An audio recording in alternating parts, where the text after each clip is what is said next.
Monday morning. Honorable Edison J. Wanika. Honorable Edison J. Wanika votes green. Chair, a vote of 5 in favor, 0 opposed.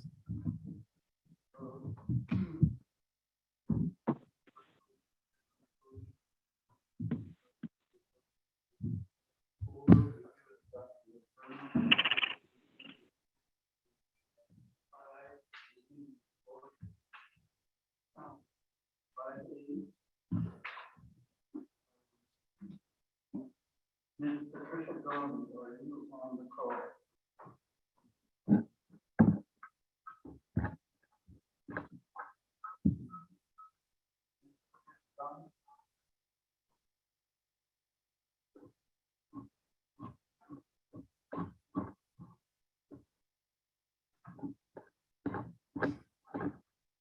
You're like a room.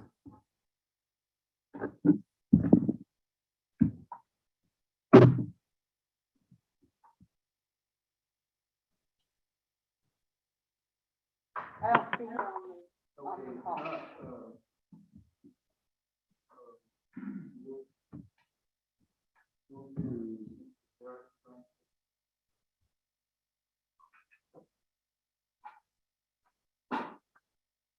Thank you, Mr. Chair, members of the Health, Education, and Human Services Committee. I'll try to speak closer to the mic.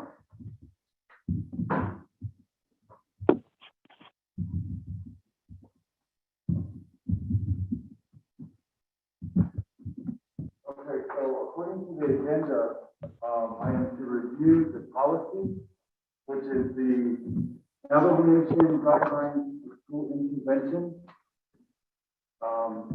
This policy was approved by the former Education Committee in the year 2008. It was established to provide guidelines to the Department of Education, specifically the Navajo Nation, to provide an intervention when all else has failed, meaning if the school did not resolve the issue, or if the school board did not resolve the issue, and the complaint still stands by stakeholders or faculty within the school, which is the reason why the intervention was developed, so that an outside entity would come in and review the situation to resolve the issue.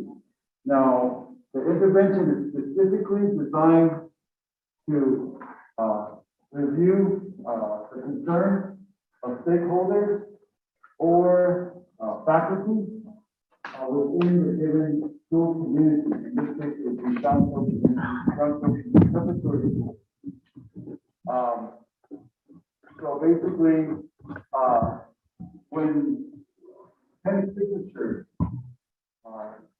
that have the same issues that surround the issues of the school, those 10 people who signed this document for us to review, they have to agree to those concerns. In the case of Shanto, there were 6 allegations. At that time, there were just allegations.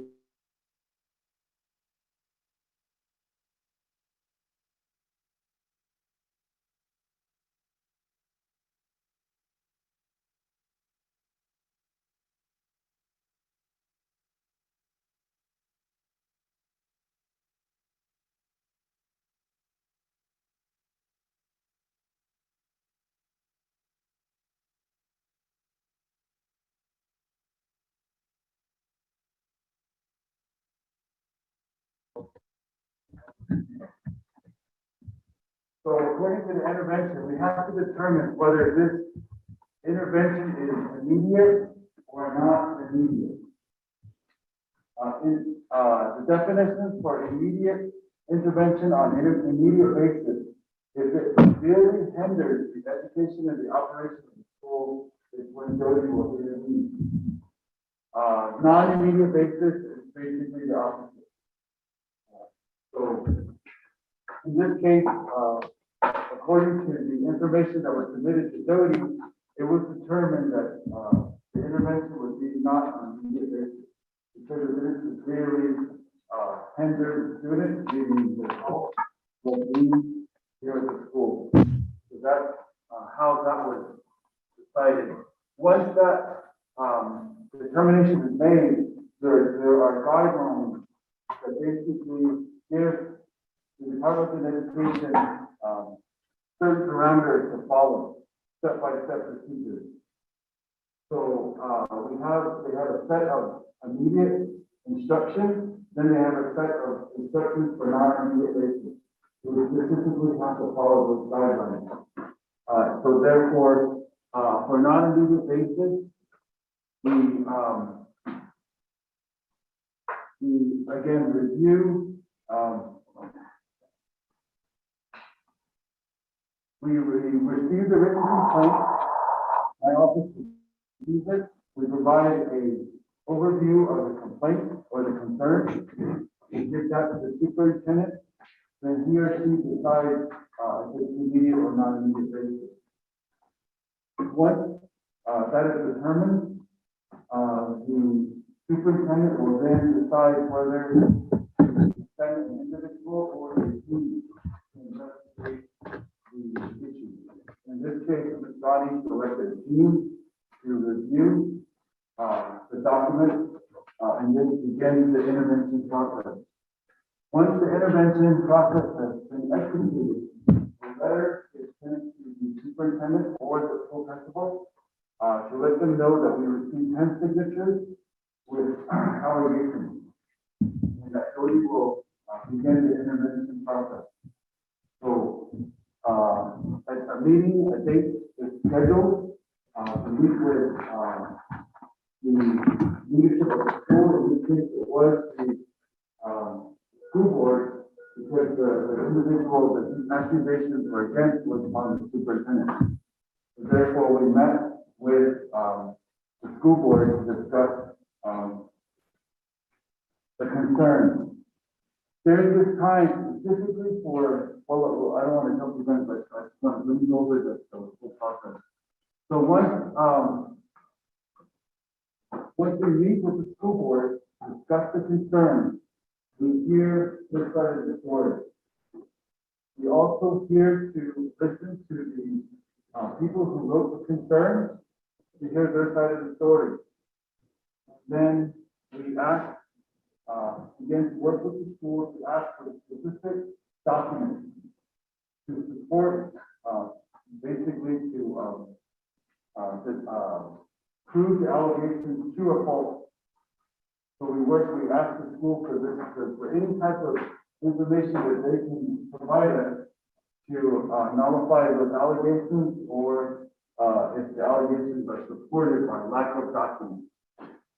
So once that is completed, then we present the report to the superintendent in terms of whether the allegations were substantiated or unsubstantiated. And that is presented to the board as well as separate meetings to discuss the results of the investigation or the intervention.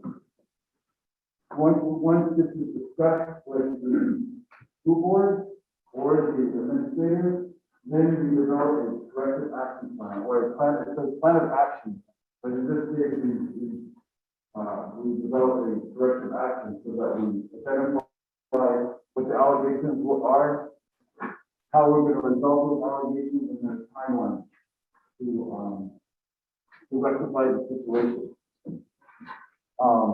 Once the task is completed, the corrective action, we present it back to the board. They agree on the language, and then they approve the corrective action. They start to implement the corrective action. Then Jody will then begin monitor the corrective actions to ensure that the school is in compliance with the corrective action. We will provide reports to the nomination board of education as well as the superintendent. So that is the process, basically, that was designed by the nomination in terms of the school intervention. So the next agenda item, this process of intervention and investigation. In the previous board, we provided the report on the allegations, whether or not they were substantiated or unsubstantiated. In the case of allegation number one, it was reported that the allegation number one was substantiated. Allegation number two was substantiated. Allegation number three was also substantiated.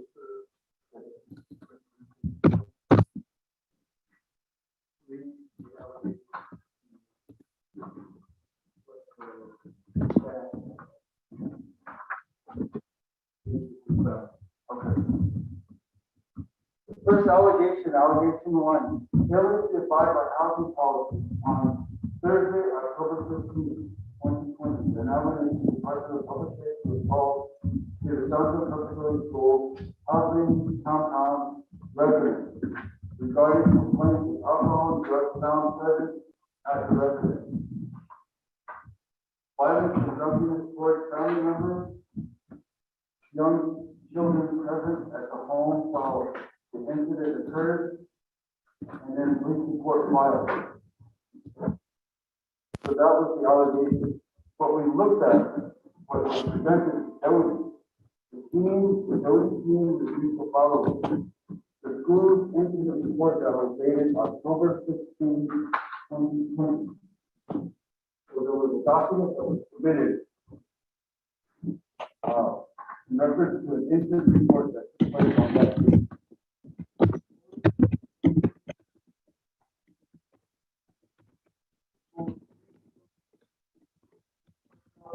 Procedure, which is the personnel policy procedure, the drug policy, and the alcohol free.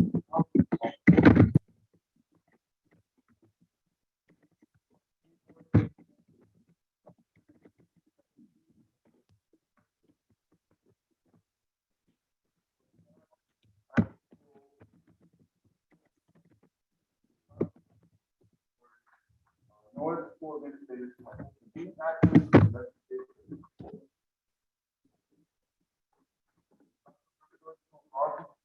policy procedures of the school is a drug and alcohol free zone. Campus which was violated, therefore it was suspended. Allegation number two. Failure to abide by Central Preparatory School policy procedures related to alcohol or illegal drug use by the staff members. The team refused the school's incident report as related to the alcohol incident that took place on October 15, 2020. There was no evidence that the school board nor the school administrator implemented an investigation per the policy. Therefore, allegation number two was suspended since the Central Preparatory School policy regarding substitute like that was not followed. Allegation number three, failure to abide by housing policy related to alcohol or illegal drug use by staff. Team reviewed the school's documents and fees related to alcohol or illegal drug use and found allegation number three to be suspended since the Central Preparatory School policy regarding substance use by staff member was not followed. Allegation number four, failure to abide by CDC policies regarding COVID-19 not being followed. Number two, not being implemented. Number three, not adhered to in the school, putting school staff at risk. Number four, interim superintendent has not shared the Central Preparatory School reentry plan to all staff members as of November 18, 2020. Lackadaisical attitude towards CDC regulations and guidelines on campus. Number six, not keeping up with employee training as COVID-19 virus trends on increasing and changing. Number seven, training is not implemented or is ineffective. Number eight, thermometers were not reading correct temperature. Number nine, lack of workable plan. Number 10, lack of training on how to deal with employees, staff, and students who exhibit illness. Number 11, lackadaisical behavior and implementation of Navajo Nation COVID-19 guidelines and procedures. And number 12, following students on campus, allowing students on campus to the high school during October 2020, while still under Navajo Nation COVID-19 sanctions. Number 13, lack of communication as to proper procedures for employees, students, and parents to follow. Allegation number 4 was substantiated because on May 6, 2021, Jody was provided a draft copy of the school's reopening plan. The team reviewed the draft school reopening plan, which implied school staff were not in possession of the school board approved school reopening plan during the prior month. He was not provided evidence to show proper COVID-19 training protocols that took place at the school. Allegation number 5. Appointment of acting superintendent appointed as human resource director and business manager. The team reviewed the school board meeting minutes related to the appointment of acting superintendent and finds allegation number 5 to be unsubstantiated. Due to no findings as the school board minutes were unclear in identifying a specific staff member assigned to the HR and business manager position. According to documents reviewed, a retroactive action item was made to indicate the current administrative assistant who was assigned the duties of Director of Human Resources, which also included the assigning of an accountant position payroll as the business manager as reported on December 24, 2020, school board minutes. The team found several school board meeting minutes are unclear as to who they identified as the HR or business manager. The school board meeting minutes received were dated December 11, 24, 2020, and March 5, 2021. No other board minutes indicated action items dealing with the position of HR and business manager. However, the human resource position was not advertised until the intervention inquiry began. An electronic Navajo Observer newspaper did not have the ad identified within the purpose book. The team awaits to review of the Navajo Times to validate the ads related to the advertising identified within the purpose book. Number 6. Protecting employees from bullying and fear of retaliation. Number 1. Harassment and bullying towards certain staff members resulting in unnecessary workplace stress and anxiety. 2. Lack of trusting, honest relationship with staff members. Number 3. Removing teachers from positions without following proper guidelines, policies, and documentation. Number 4. Teachers have been removed, demoted, and or fired from positions with unclear upfront written communication, notification, and or documentation of reasons for change in position. The team reviewed the various school board meeting minutes, verbal and written statements from stakeholders, whistleblowers, and finds allegation number 6 to be substantiated. These consistent treatment of bullying, micromanagement, and retaliation by the school administrator and school board.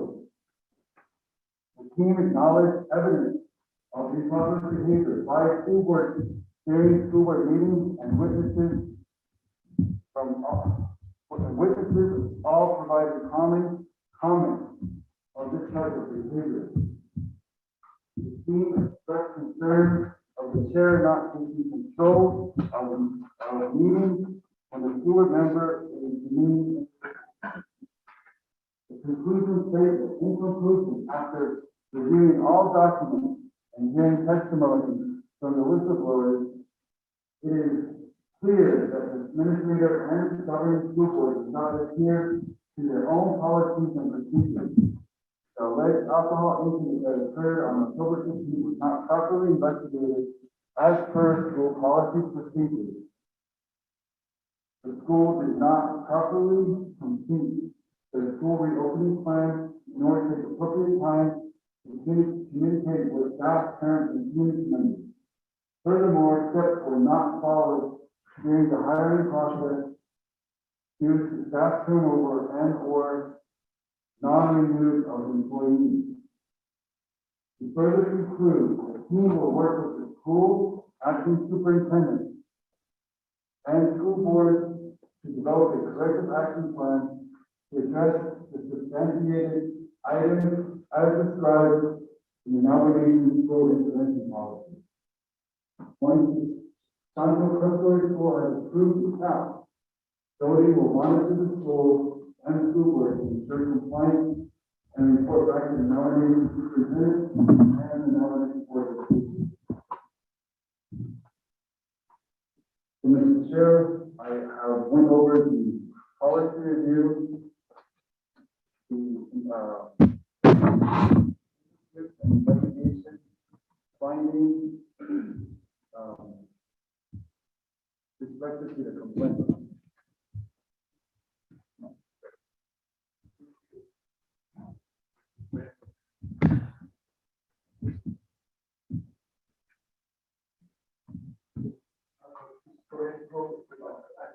Smart here. Basically, next thing was, the school board already has a copy of the report and the response, the like correct. Okay. And then, school administration. Copy of the report. No. The mic isn't plugged in. Report.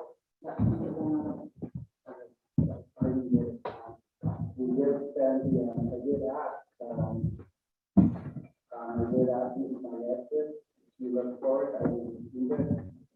I just checked my email. I went back, but I was not there.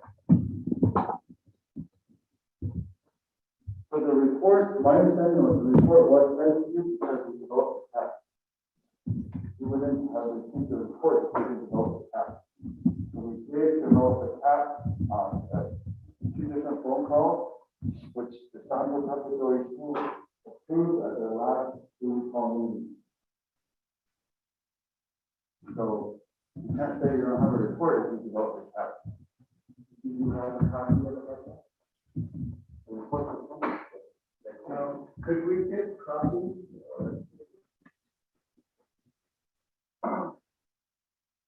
Okay, one copy.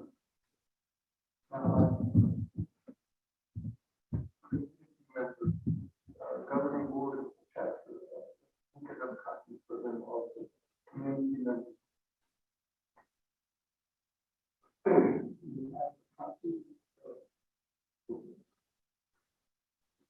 approximately. You guys can raise your hand and get the copy.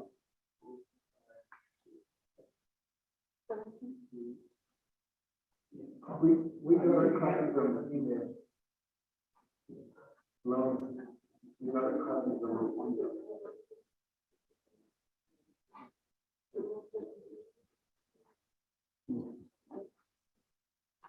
I don't know if we have an address for the email address for the community, the governing board, the chapter. What's the official name of the Santo Community Governing Board? Governance. Okay, we didn't have an email for them, so I don't think they got it. So. Yes, it was back in the year,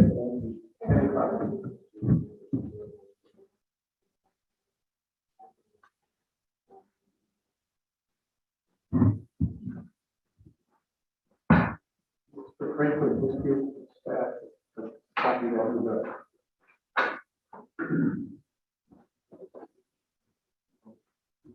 So we do have a corrective action and we'll vote with them, per the. Committee members.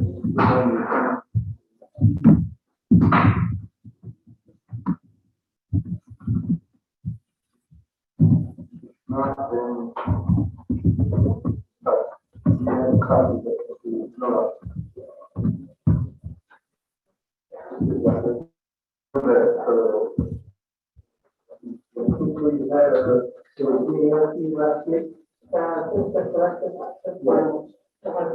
On Monday, the way it was sent was, that was the final.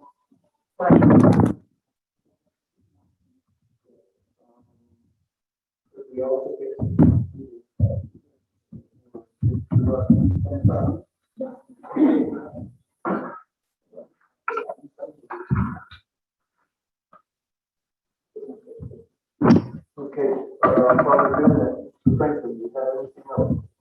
No, sir, but we did develop a corrective action and the timeline of, October first, the majority of the dollars.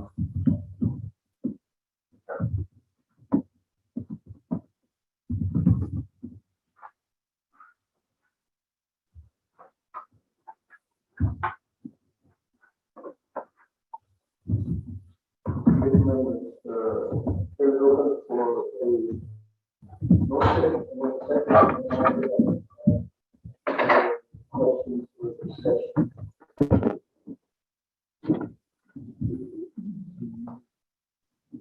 Motion by Councilman Edison Rodriguez.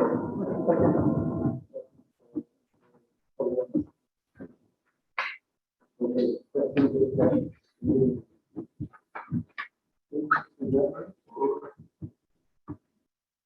In this case,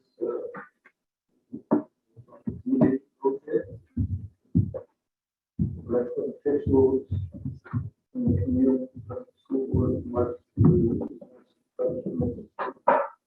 comment.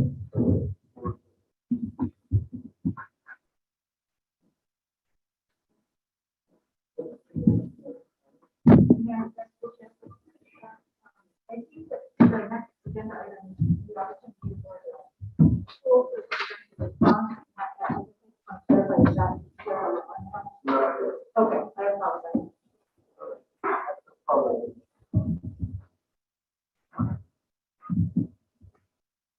We'll wait for, go ahead,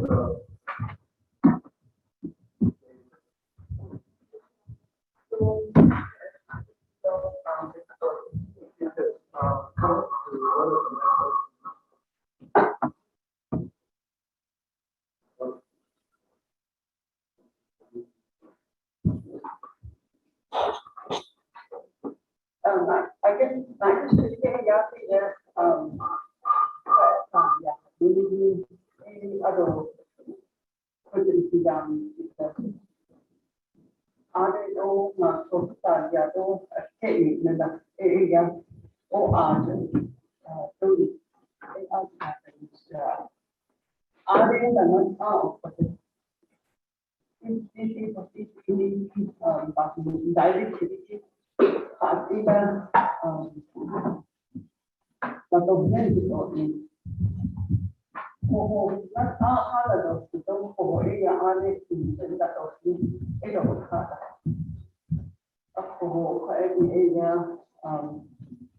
although you keep on the city, although I make out of Lisa, for all, or just to have later the investigating or doing that in the they are different. I did not know it. You see, I'm for a that's not really all that. We know this or we agree, we didn't know it, we just let the investigation be done. So I don't know that. They are that DOJ investigate or the things that I'm at one of the meetings. Let DOJ investigate the allegations that are. So other than that, but then we go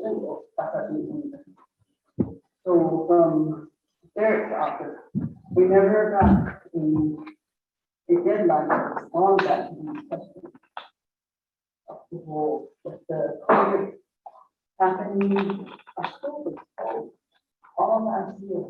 Staff were not committed on site. Only essential staff they for these forever, the allegations, I don't know, that one that you opening said, and then that one that the community. I don't see the validity to that. They were told not to come on site. As most grants with the PIE school. So staff were restricted from coming on site because they were cleaning out everything. So we opened and gave those things that was mental, the school told that was working, they just take their laptop and work on virtually. They don't only the newspapers and the business and the security to make the society and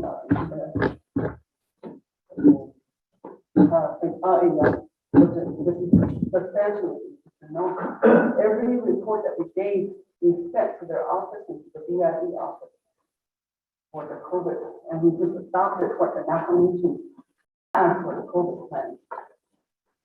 We can't make our own plan because we know it's going to be turned down by the. So we just adopted whatever the nation, the CDC guidelines sent out, people adopted it, and that's what we sent to them. And we didn't hear back from them. They didn't respond back to us. Other officers, they have idea, I just, I think, see them on this, they needed it. I said, the first time I thought I was so ill. I made a song about my nieces for me. I had my parents from office calling me. You know, you're on the executive committee. Some purpose on the committee agenda. I go back to my team online and I asked, why were we not told?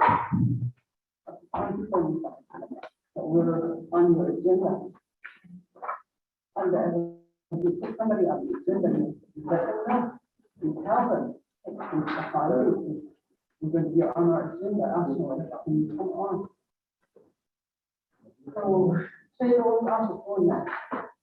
I have about 15 nephews and nieces, and my grandson, my nanny is going to school here. I have taken my sister's kids, my brother's kids, they go to school here. So the one fourth of what 12 are from my immediate family.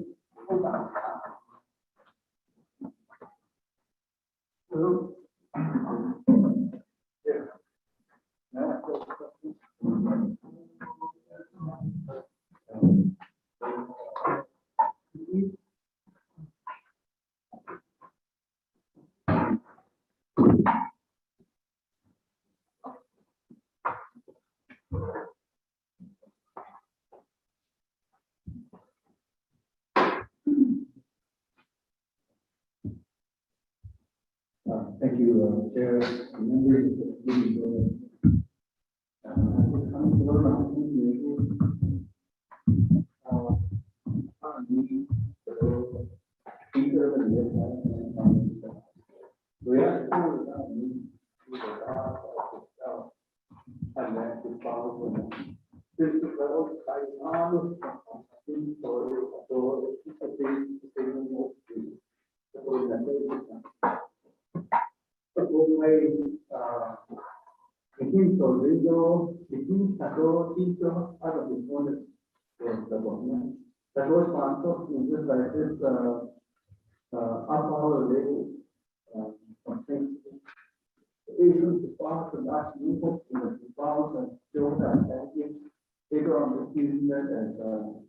An example, as far as your understanding of what took place.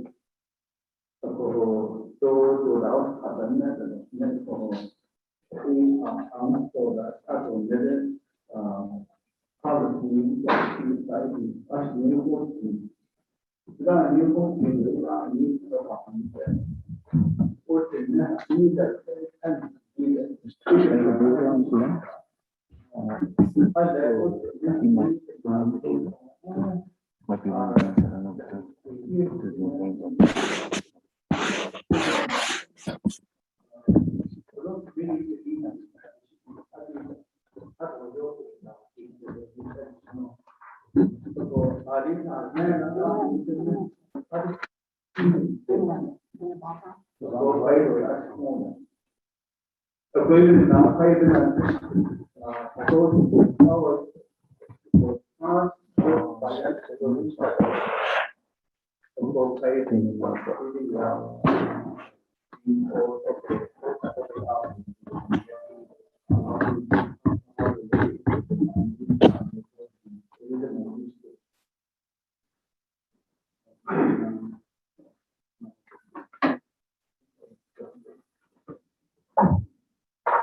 Oh, I did get when this allegation came up, the rumors, is what I heard first. And then I know they pulled it.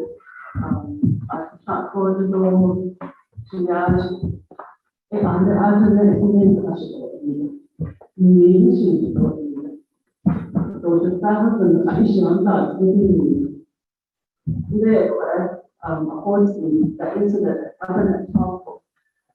So that, no, I am my youngest daughter is an actor. So even my aunt and I did. Katila, that's what happened here. And my sister-in-law, they have a dentist. It happened outside the school incident, the school campus. Unbelievable, that the whole thing. I was Navajo as well. But that is one is clear, but it didn't happen on campus. So that's what I took. And the incident didn't happen on campus. It would be I don't know what she, so campus, it was in the back section there. Campus, it was in the and that was my answer to this question that I asked. In the name of answer, I think that I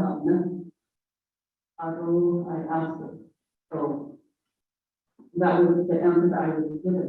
A co-ande for the banana, for the ande now, so many people so at the housing. We had our attorney investigate that.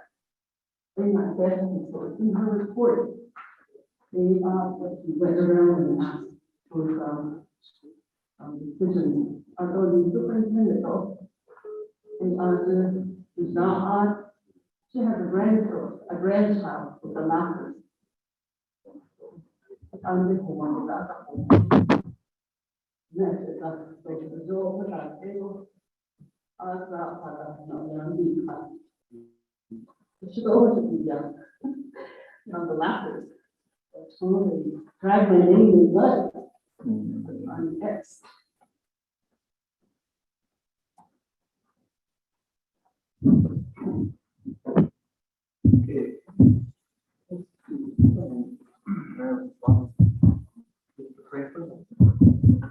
Thank you, Chair.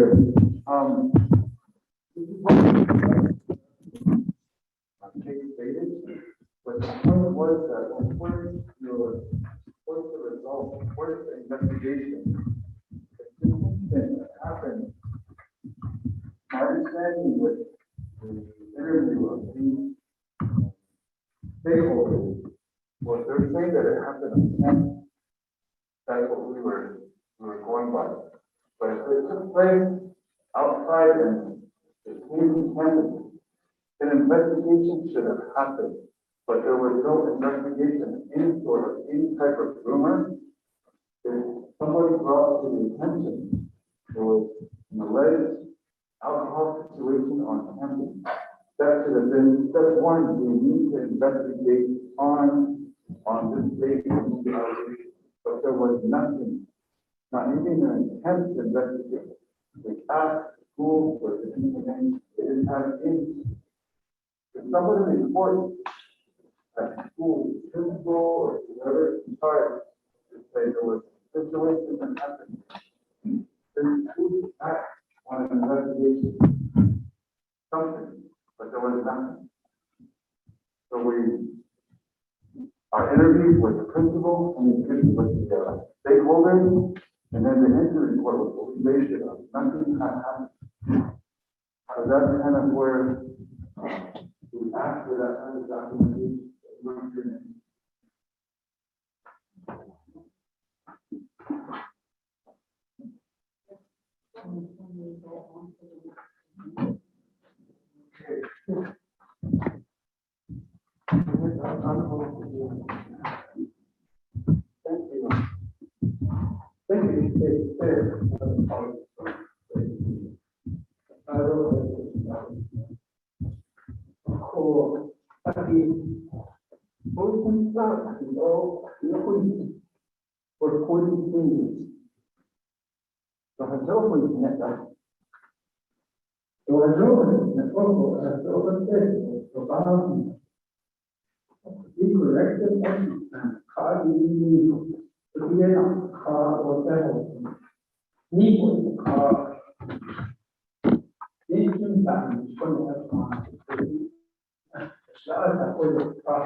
Navajo Department of Public Safety.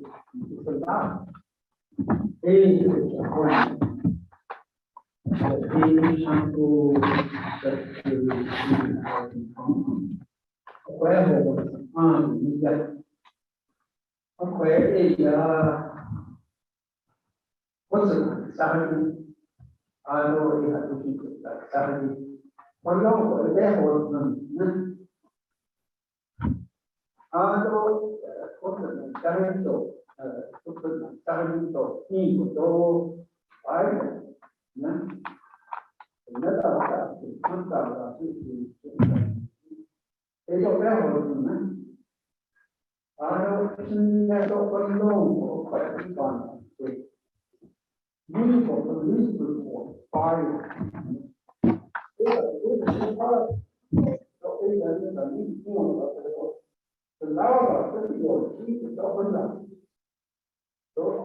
it's now the middle.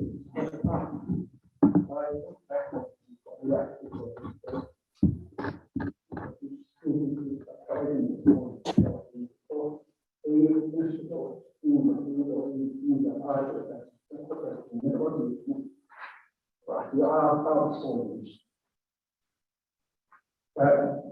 corrective action, in fact, there is legal document that we should go by, but I didn't say that one.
My observation.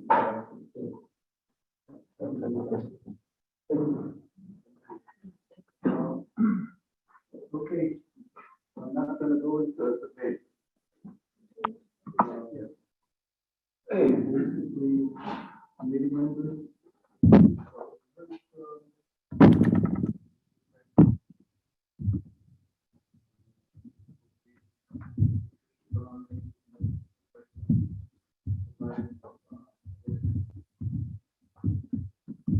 The main thing. One more time. When the documents were presented to you to initiate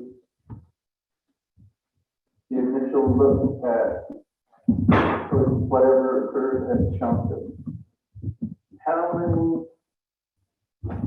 listings of complaints were?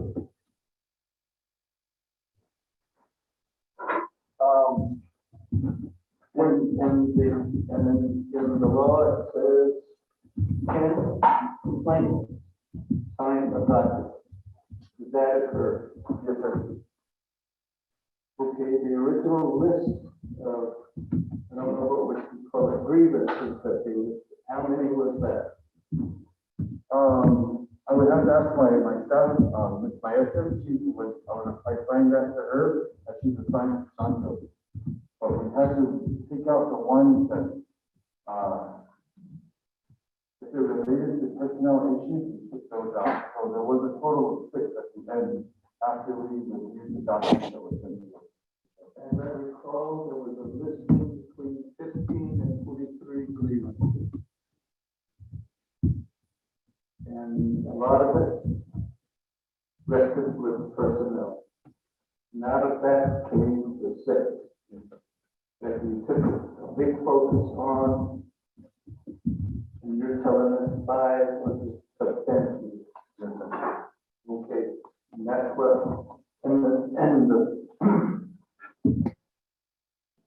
but I'm making these statements to make it clear to everybody in the room that it wasn't just something that the committee jumped in and said, let's look at this, it was the staff. The staff are the ones that answer to the acting superintendent. Frankly, did you present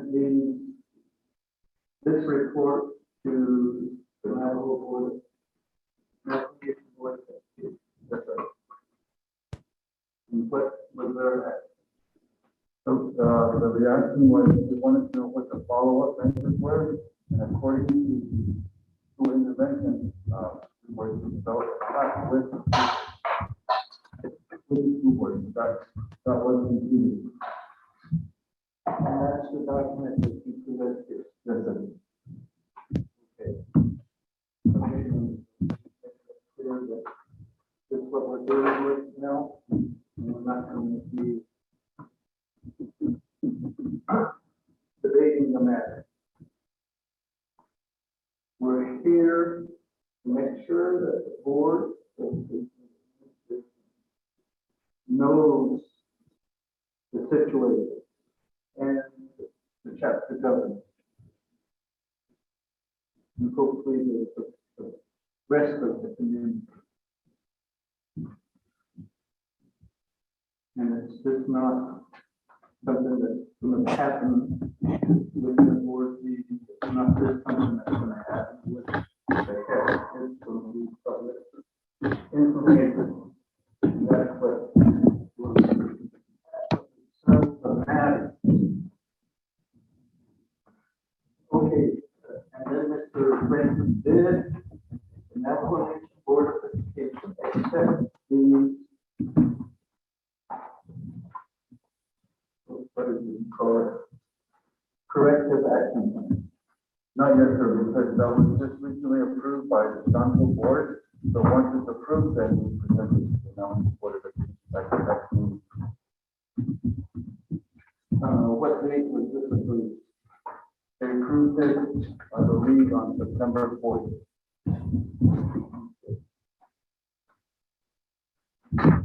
Any members, if you have any other follow-up questions, understanding.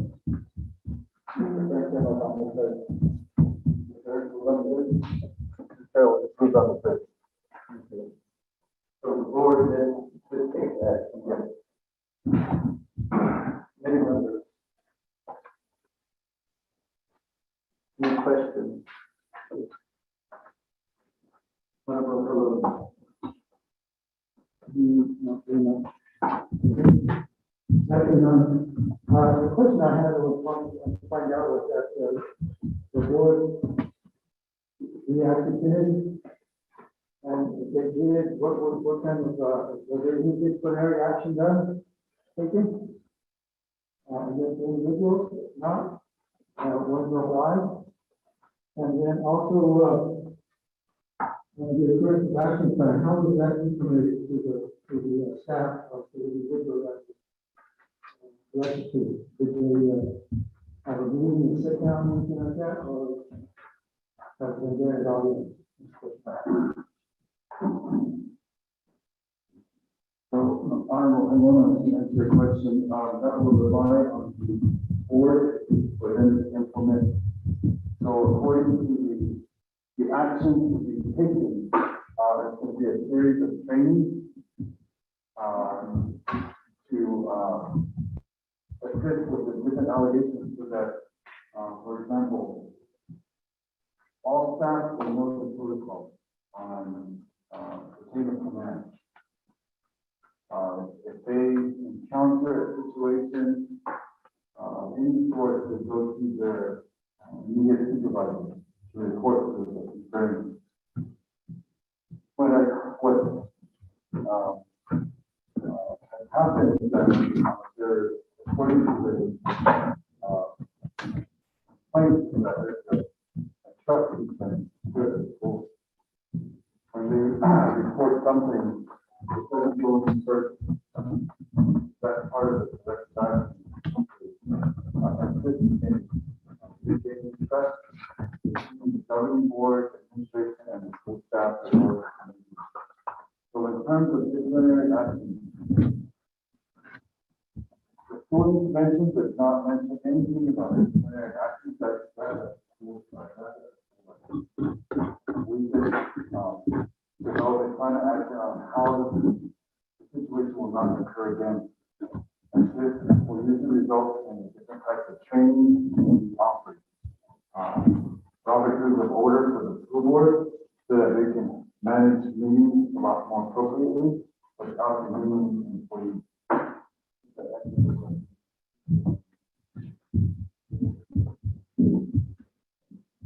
Okay, that start, but I'm really interested in whether really somebody sat down with people with a presentation. Because, I guess, beginning when you got hired on, certainly have to go through all the procedures and everything, all about what you know. So we all know that, any outcome is on the application. So whether it happens outside or on the campus, it's the same, it's the same thing. Because, it's not allowed to be on the reservation. Where this one actually come down, is done on the people, on individuals that were involved around them. And if it was, what kind of disciplinary action would they take? That's what I'm looking at. We declare that we're leaving up to the school board, the school administration to carry out that.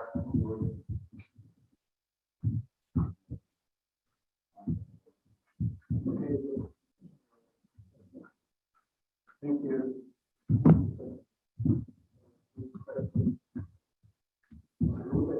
Inappropriate that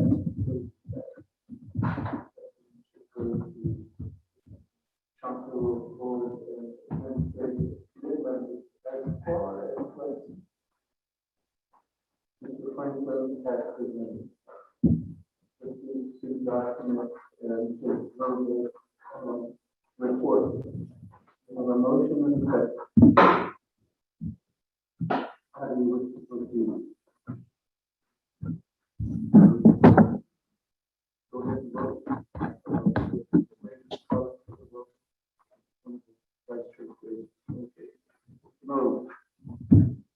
Yes, sir. Honorable Paul Begay Jr. Honorable Paul Begay Jr. votes green. Honorable Pernell Helona. Honorable Pernell Helona votes red. Honorable Carl Russell Slater. Honorable Carl Russell Slater votes green. Honorable Charlene So. I vote green. Honorable Charlene So votes green. Jay Wanika. Honorable Edson J. Wanika votes green. Sherry, a vote of 4 in favor, 1 opposed.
That's unmuted.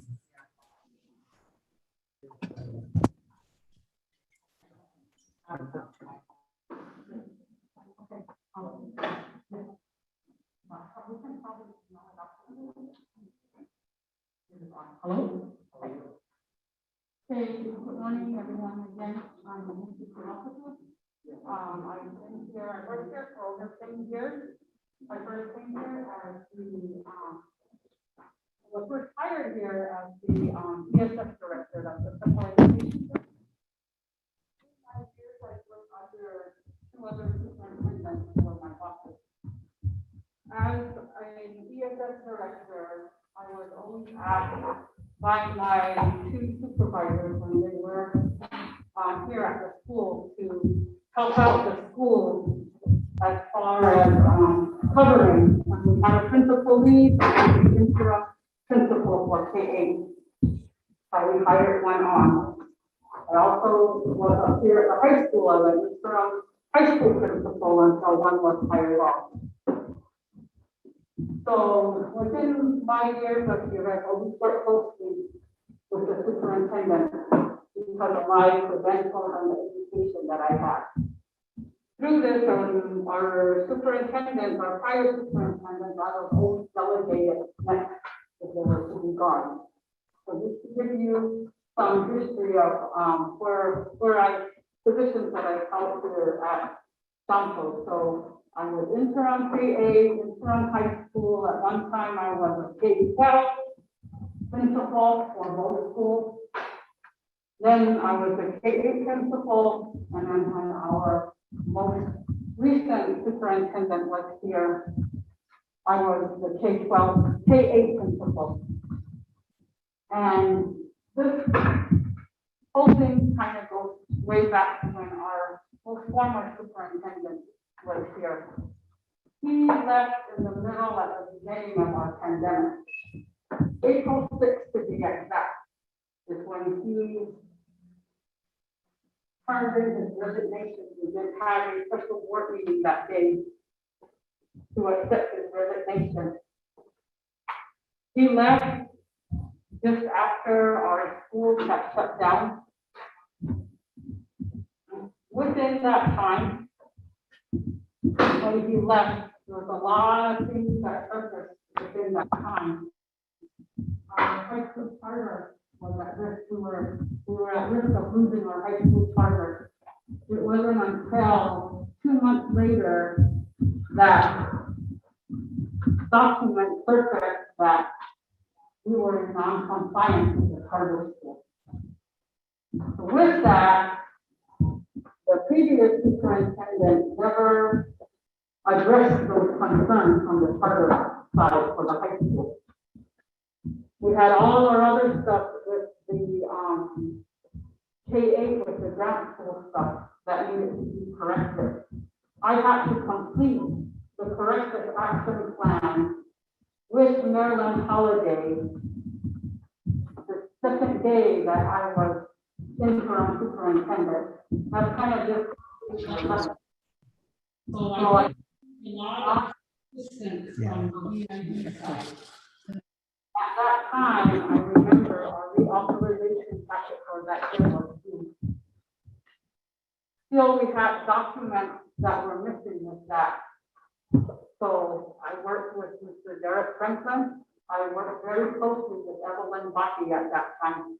We were on the phone late in the evening trying to get these documents in our reauthorization binder because they were not placed in our binder by the previous administrator.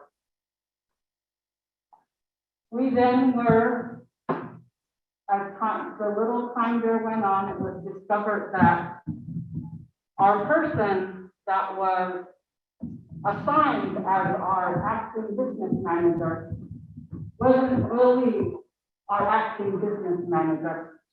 It was our HR director at the time.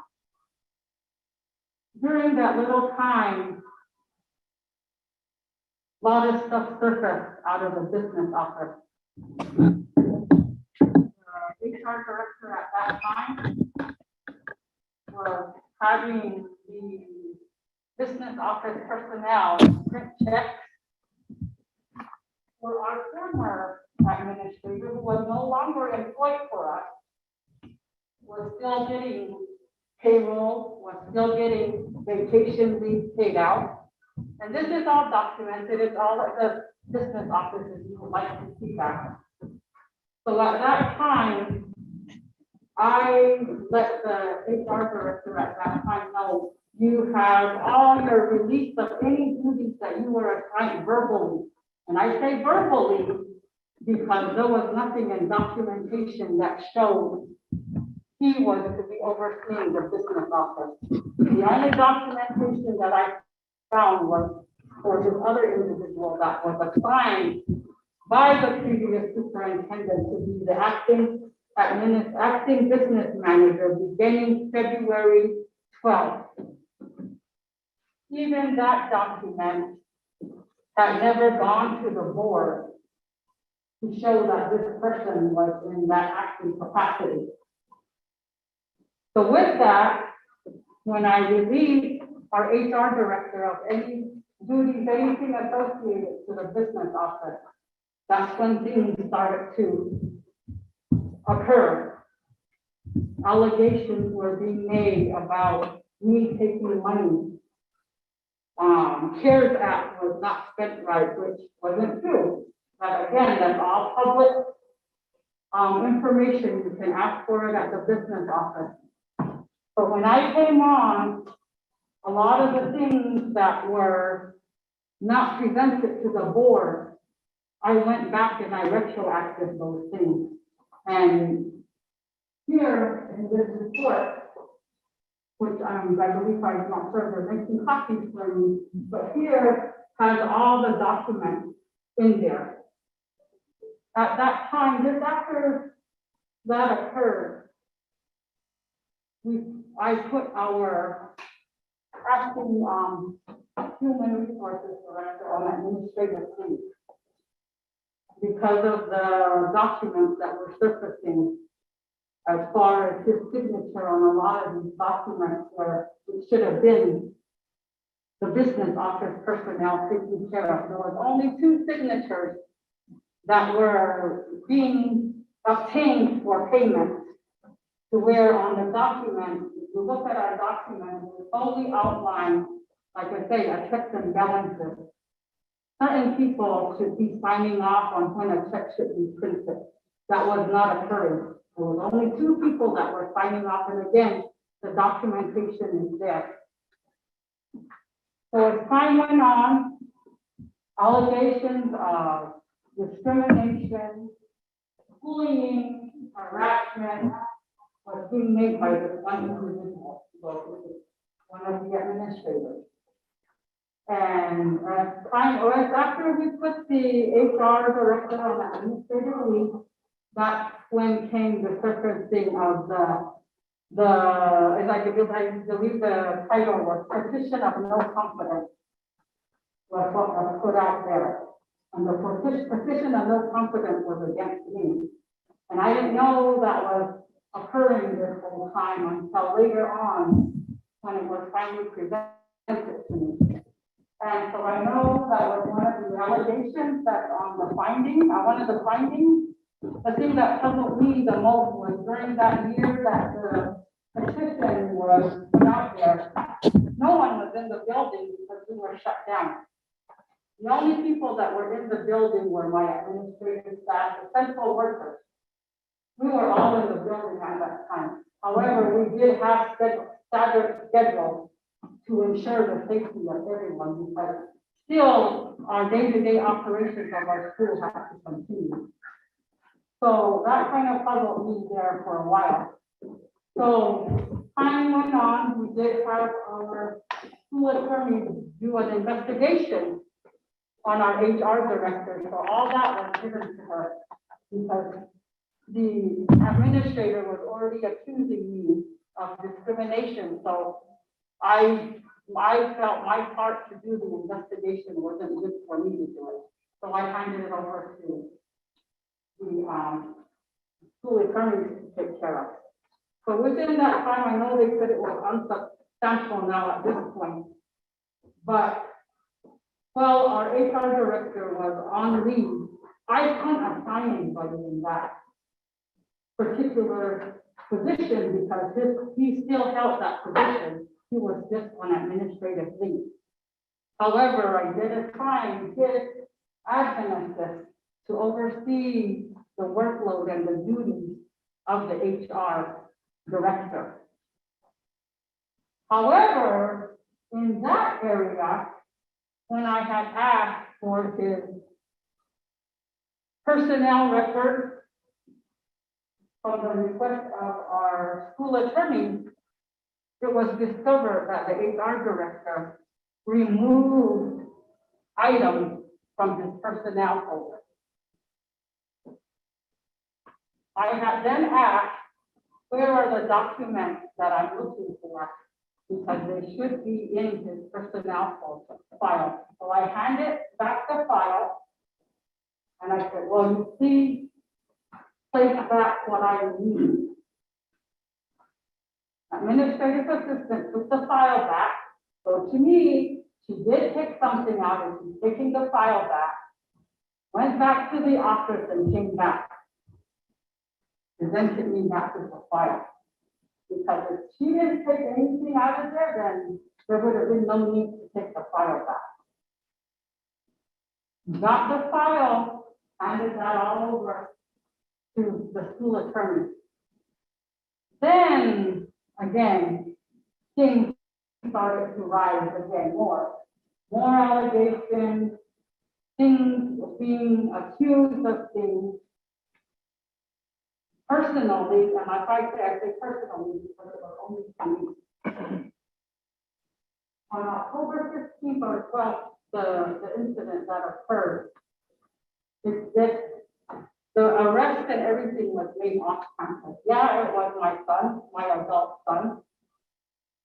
On that, we keep bringing up police reports. I sure would like a copy of the police report because I was never ever able to get the police report out of how many times I went to Kayenta to ask for one. Within that police report or the incident report, I guess that was emailed out to everyone, that incident report was never signed off by the supervisor of that security officer. The security officer took it into his own hands for that night to email it out to my school board members, but it never had gone through the process. At Sunville, in our personnel file, we have a process that needs to be followed when anyone asks for public records from what the school has as far as reports. There's a process that needs to be followed. So that didn't occur. So this incident report got emailed out, I guess, to everyone. And so with that, met with Sergeant, who remember his name is, or Chance at the time? And I said, I had one of your officers come to my house. I said, apparently they arrested my son off campus and your police officer came to my house. I said, in the incident report, and I have a copy of the incident report, which is in my final report that was done for the school. The incident report states that I came out of my house intoxicated, having to hold on to the wall. Is what the report says. And that they did breathalyzers on us, which is not true.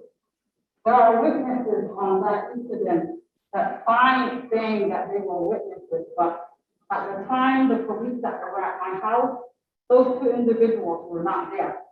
I didn't see them anywhere, so I don't see how they can be witnesses when it was just the police officer and the security officer that were at my residence. So with that, going back to Sergeant Cooley, I asked him, if they're saying that I was intoxicated, I said, would I still have that alcohol in my? Chair, this is, can I interrupt for a second? This is Chad Beta, Office of Legislative Counsel. Chad Beta. Good, Mr. Beta. I'm sorry that I interrupted. Alert by Chair, Chad Beta from Office of Legislative Counsel. I just wanted to let the S committee members know that if this issue is involving personnel matters, and also if we're talking about a specific individual or an ongoing investigation, or just advise, my recommendation or my advice is probably to go into executive session. I just wanted to let you guys know, but I just wanted to say that. Involving personal matters. Okay, that individual Catabeta is with the Office of Legislative Counsel.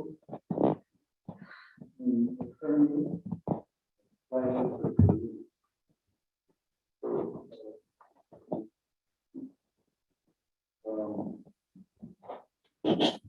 that aspect. I don't know who Mr. Beta. We have the committee, members of the South Africa, looking forward to Herman Daniel and elected officials from the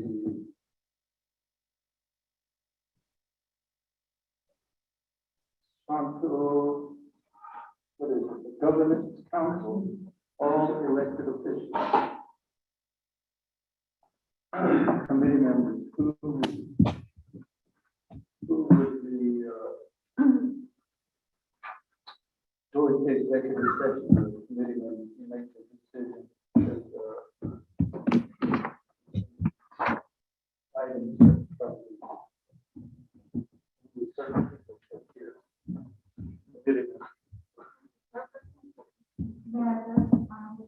I think that if you put a commitment to present the report of the Navajo Council, that I will do the allegation, it might help us move forward, and then the committee can determine whether or not also an executive session is required, but the allegations that those found substantiated, I did in fact investigate a report that I would like to present to the committee, and I think that it will provide some additional that will help clarify.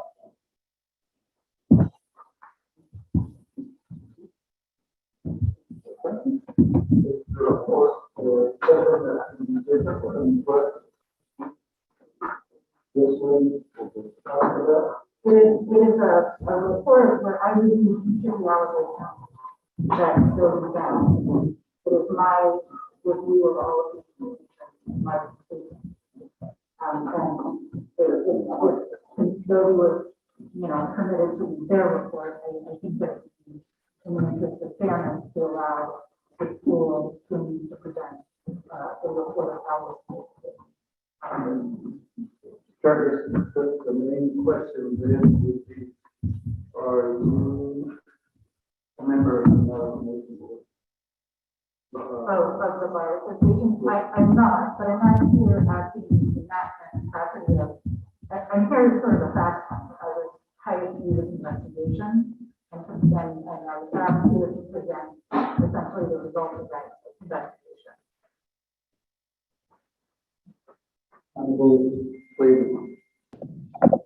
Okay, I'm gonna try and speak into my mic over here. Do you think you guys can mute or turn your sound off for a second? Okay. But can you turn off the volume so you don't get the background? Okay. Could we, I guess, refocus this to specifically talking about the cap and the report and have is it acting superintendent or are you permanent? Yeah, Mr. Okuku complete that. And then I would like to hear this report that was completed, but I would just really caution that everyone affiliated with the school from not just volunteering a lot of issues that are going on at the school. It's not really reflecting well, but I think, okay, and I understand that too. I just think, we have to stick with the facts as they've been established. And I really want to hear what the facts as have been established over here. But the fact that the board hired an attorney who's not a member of the Navajo Nation bar is another concerning fact. So, this is about Navajo Nation law. The school intervention policy it's not just a federal, thing. So, could I just ask that, Chair, of the presenters, just that, and then with respect to these, I guess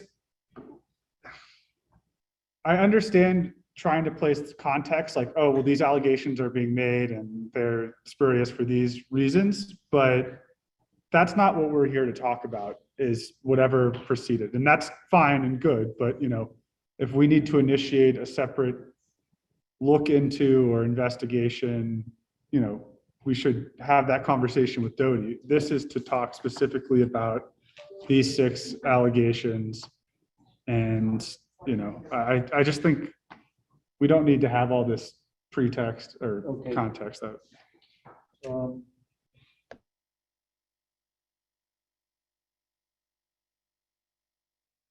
For an executive session, which is the committee members and our colleagues have, we can just step outside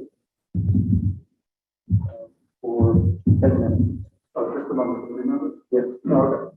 And everybody may just be to respond to what I was because this comment, I report this solely focused on allocation. From the control other areas. And when we come back, let's go to the report. And then from there, after that, we do it. And then we'll continue to. Mr. Chair, let's see. Go ahead and email it to Mr. Denali, but if you've got copies for me, then we can take a look at it over. This is the committee members, but all motions are go to the executive session. And for no longer. Motion by Uncle Steve, second by Uncle Steve, committee members. Yes, sir. If you guys keep Miss Carleen so on the call, you one of the phone.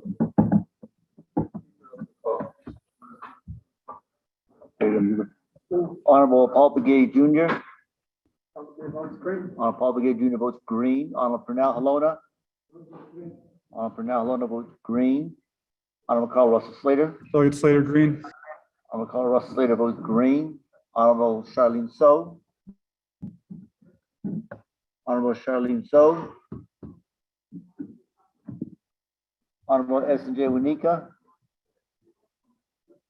Honorable Edison J. Winika.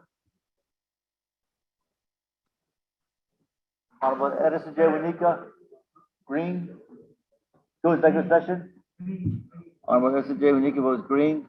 Chair, you have a vote of 4 in favor, 0 opposed. Executive session at 12:20 p.m.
Keep the noise down, please.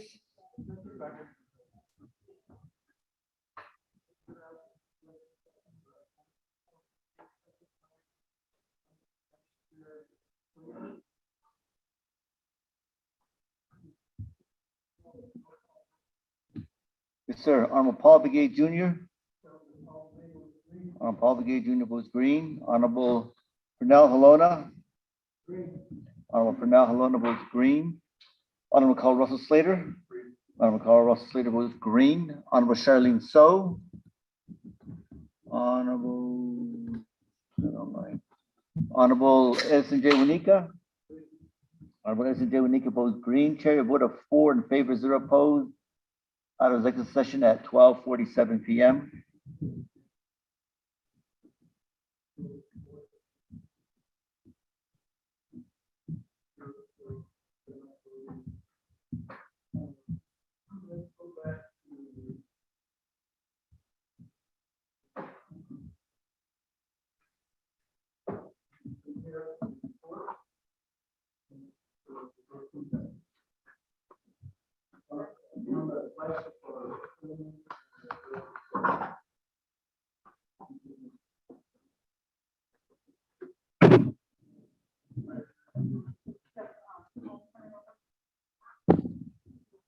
Investigation on the finding and review final report there without the exhibit, so that was emailed to the whole packet. Thank you, Mr. Secretary. Okay. I'm sorry, that's it. So I want to clarify that your action concerning the court of the representative the school hired me to conduct an investigation of the allegations that were related to the and wanted me to come here to present the outcome of my review and I have to interpret that information on manner or show you that is entirely not within my job.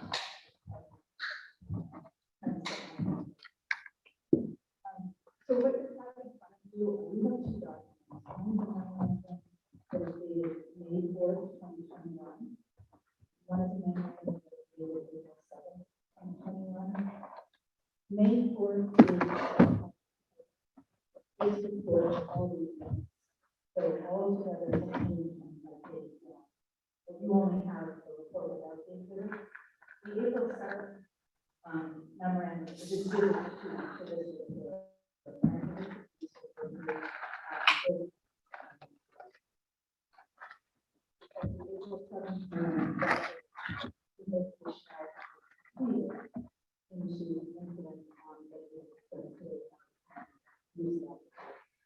So,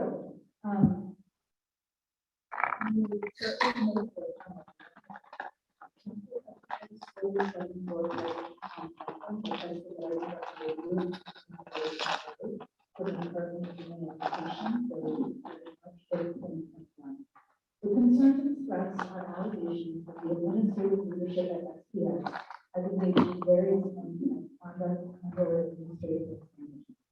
This memorandum constitutes a report of the information I obtained while conducting a review and the completed investigation.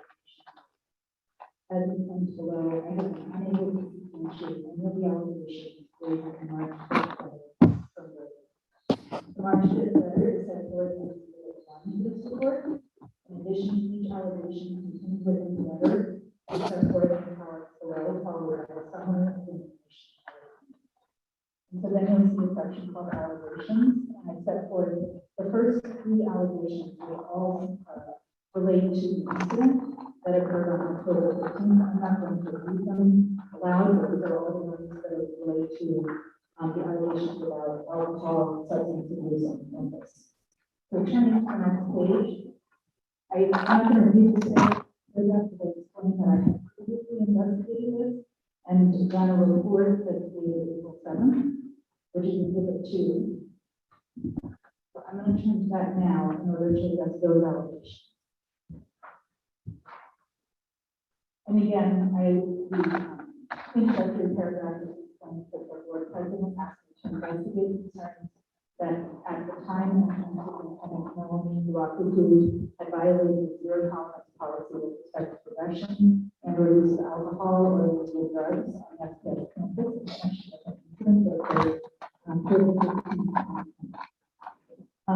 as I explained below, I conclude that there is no basis for Melanie Duakutu to be responsible for violating the zero tolerance policy with respect to possession and or use of alcohol or illegal procedures.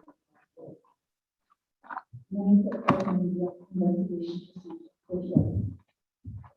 The allegation regarding possession and or use of alcohol or illegal drugs arises out of an incident that took place on October 15th. The report about the community, which is attached to the exhibit of this report. In addition to the incident report, I reviewed statements signed by the guy, a statement attached to exhibit B, a statement signed by Joan Monster, and a statement signed by Shaven Monster, who found and apologized for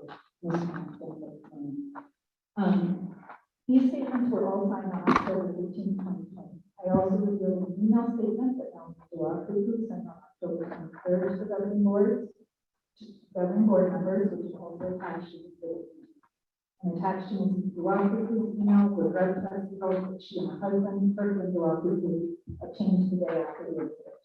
These drug test results are attached to this report. During the course of my investigation, I spoke with Melanie Duakutu, Jason Duakutu, and Kirkland Duakutu. I also requested the people to do that.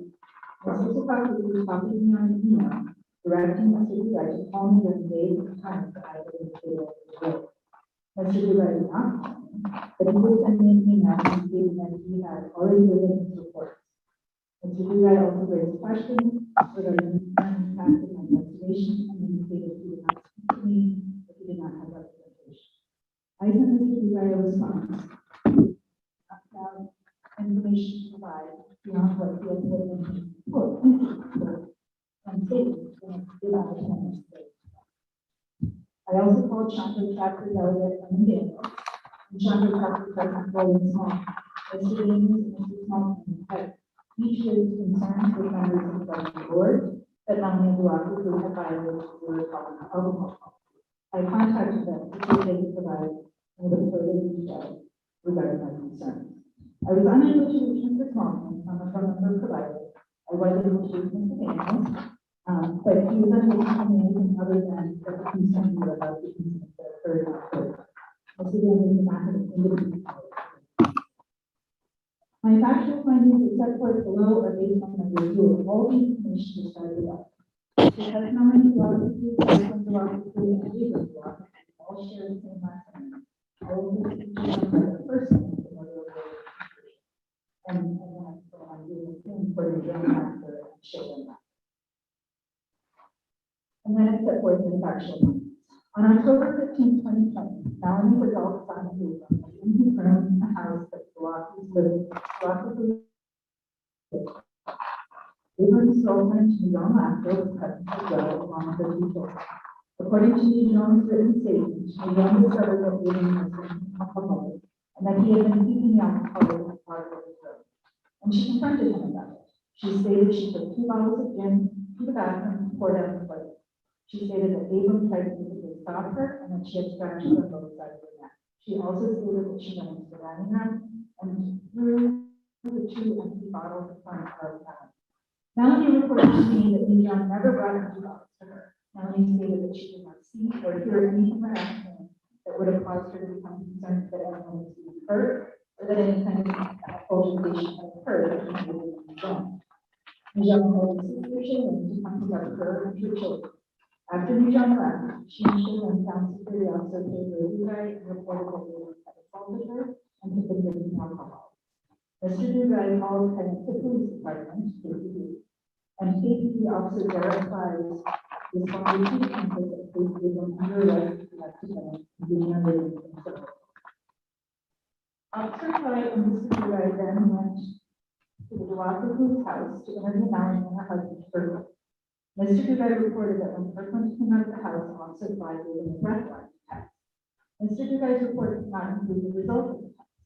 Melanie reported to me that Officer Clyde did not take the test. Mrs. Dugard reported that when Melanie came out of the house, she was quote walking out of the house stumbling and had to hold the wall to walk out. According to Mrs. Dugard's report, Officer Clyde asked Melanie if she was under the influence of alcohol, and she responded no.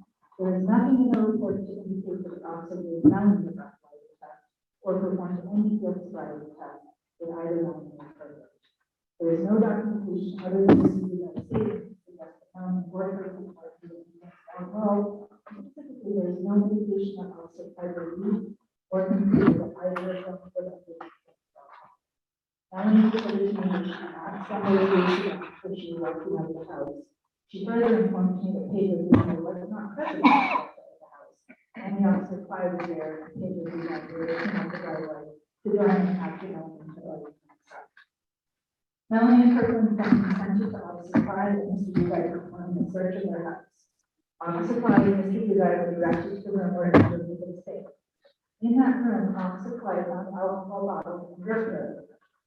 Melanie and Kirkland told Officer Clyde that they did not know that these items were present in the room tonight. Officer Clyde and Mr. Dugard documented and confiscated the items and informed Melanie that the room would be charged with alcohol consumption and domestic battery. During this time, Melanie called multiple SPRs administrators to see if they were available to come to the house and monitor the situation.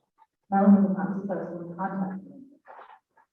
After Officer Clyde searched Adrian's room and confiscated the items described above, he indicated that he was done with his investigation and that he and Mr. Dugard would leave. Melanie asked if they were going to search the rest of the house, and Officer Clyde indicated that was not necessary. Neither Melanie nor Kirkland were charged with any crime. Mr. Dugard listed Melanie and Kirkland as suspects in his report. It is unclear why he did it, and there does not appear to be anything in the content of the report to support this among suspects. Before or after going to the Rockwood's house that evening, Mr. Dugard filled out a witness statement in which he described statements that he said Jean had made. He states that during the incident, Jean had taken alcohol bottles and placed them quote with on the table. Quote. He then said that Jean went to the kitchen, and when she returned, the bottles were not there, and then quote Mom took the bottles and disposed of them.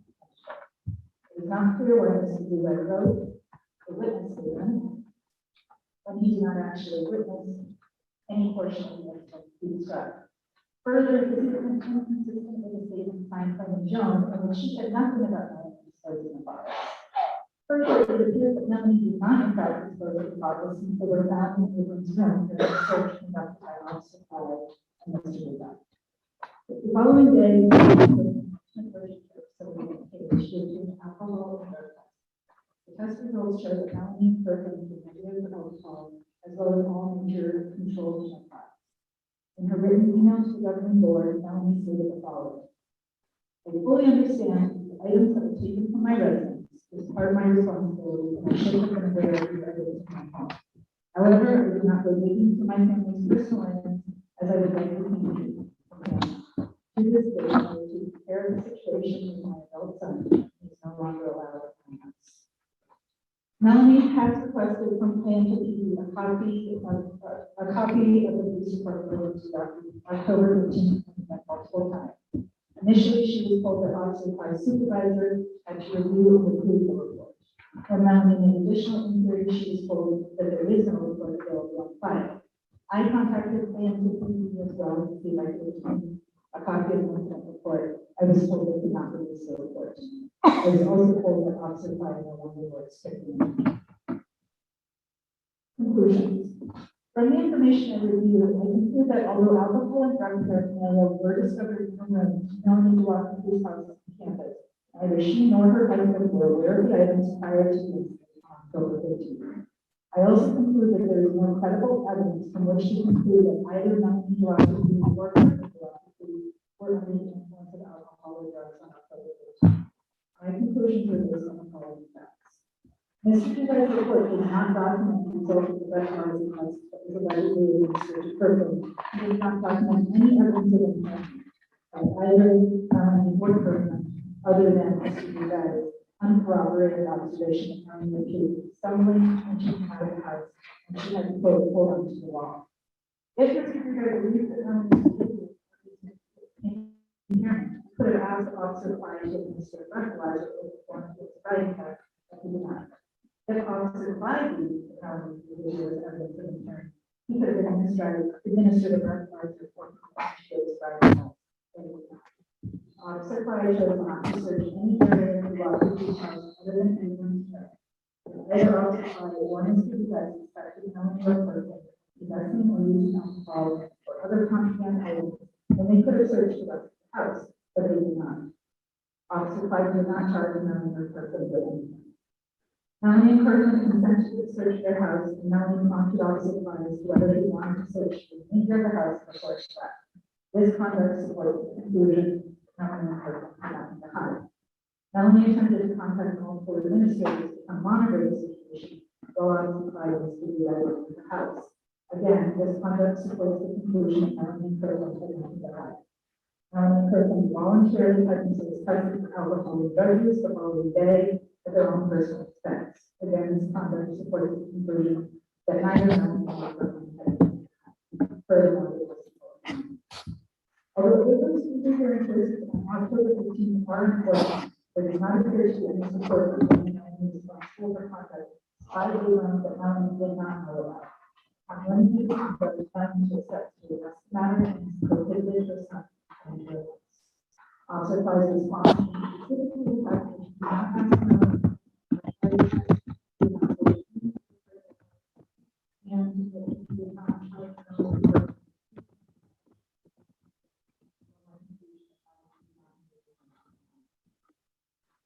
I believe I should also observe that all of the information that I reviewed forms the basis of my conclusions was submitted to the board members shortly after the time meeting. Two French governing board members legally concluded at that time that Melanie had not engaged in human conduct. That conclusion is fully supported by the information available to governing board. They have not discovered any new or additional information that would support the conclusion. I understand that the investigation is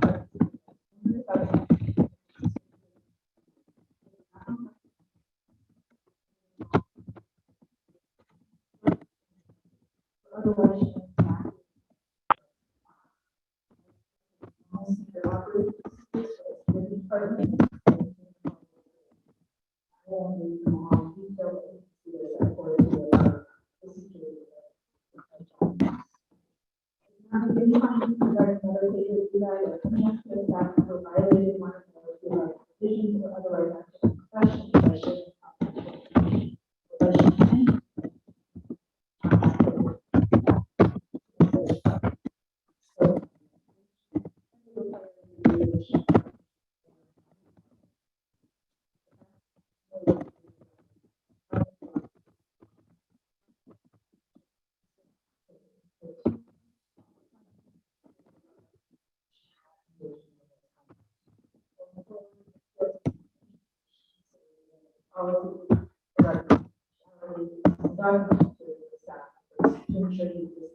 turning back now to the report memorandum and picking up with an allegation for this allegation that the entire thing failure to follow policies with respect to COVID and reopening. So this is getting on page, little more than halfway down page 2 for the so after I reviewed the allegations, I set forth this in my report. In March 2020, all SPS buildings were closed in April 2020, Melanie Lofty after the resignation previously. Ms. Lofty and her administrative team maintained and continued strict protocols to ensure the safety of essential workers who continue to report to work at the administrative building. These protocols include temperature checks at the entrance to the building, and the requirement that each person entering the building include a questionnaire regarding any possible exposure to COVID-19. And added a footnote, Ms. Rockwood is not aware of this, or should always not actively. And the three to my report is a questionnaire that is used to ask everybody questions before they enter the building about their exposure, possible COVID. In addition, spray sanitation everywhere has been placed at the entrance of the building front, or it is installed always to direct foot traffic, so that way it should be not tracked, in order to promote social distancing. Cautionary signs are posted at the entrance of the building, directing all entrance places of mask, maintaining social distancing, and washing hands. There is also contact signs to direct anyone with symptoms to call the office instead of the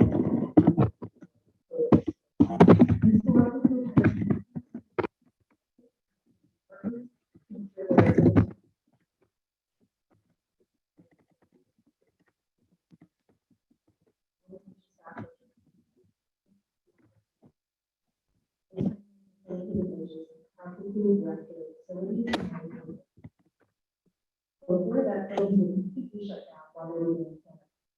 With one exception, discussed below, no students, parents, or workers are permitted to use their building. Shortly after the shutdown began, SPF began obtaining personal protective equipment, distributing among those members of staff members who were expected to return to work, and eventually reduced by all staff.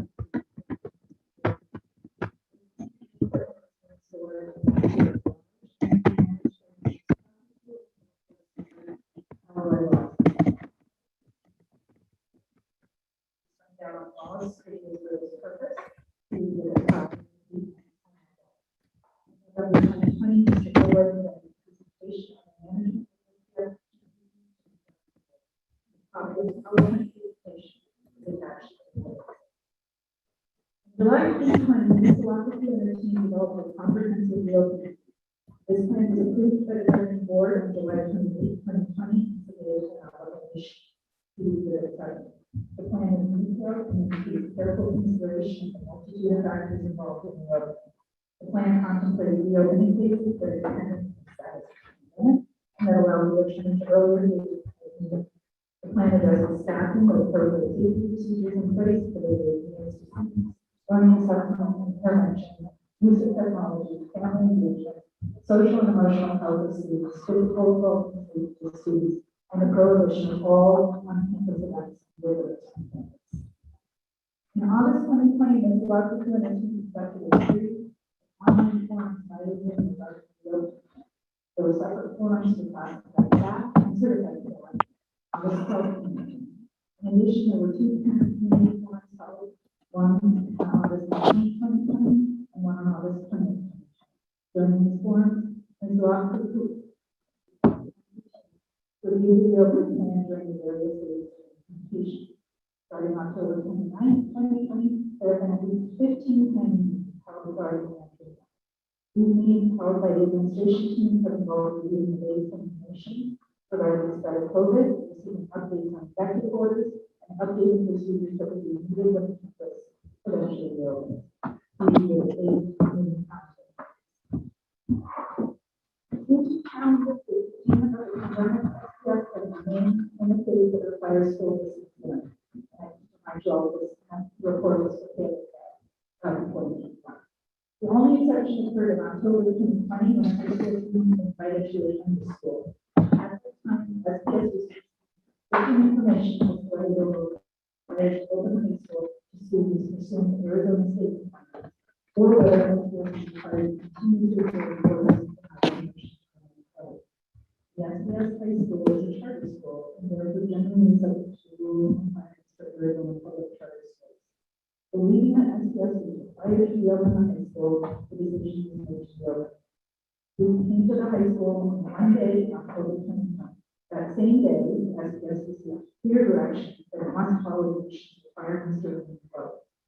Students were then extended after a few hours of being on campus. Prior to the immediate reopening of the high school, administrators and staff met in the high school to review the plans for reopening and to do a mock trial run of the reopening procedures. During the very limited time that students and teachers were on campus, strict safety measures were observed, including use of PPE and social distancing. Other than this one first related attendance, no students, parents, visitors, or non-essential essential staff have been permitted in school buildings.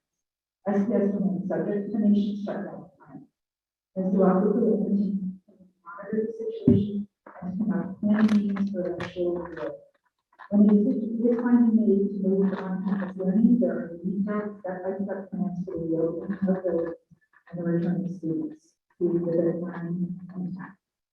These plans are being regularly updated to reflect current information and best practices. Allegation 5 is about appointed interim superintendent, also being appointed as human resources director. SPS human resources director was placed on administrative leave on August 24, 2020, and his appointment ended November 24, 2020. The human resources administrative assistant, Shalanda Duca, was also placed on administrative leave on August 24, 2020, and was then assigned to return to work on December 19. The reasons supporting these decisions are confidential personnel matters that will not be discussed further in this report. Because SPS was still shut down for all the essential workers, there was very little human resources activity occurring. In the absence of other available staff, Ms. Duarte attended to minimum duties that needed to be performed in the area of human resources. At no time did the governing board appoint Ms. Duarte to acting human resources director. Ms. Duarte there was no need to make sure the official requirements of the human resources office were met during the time.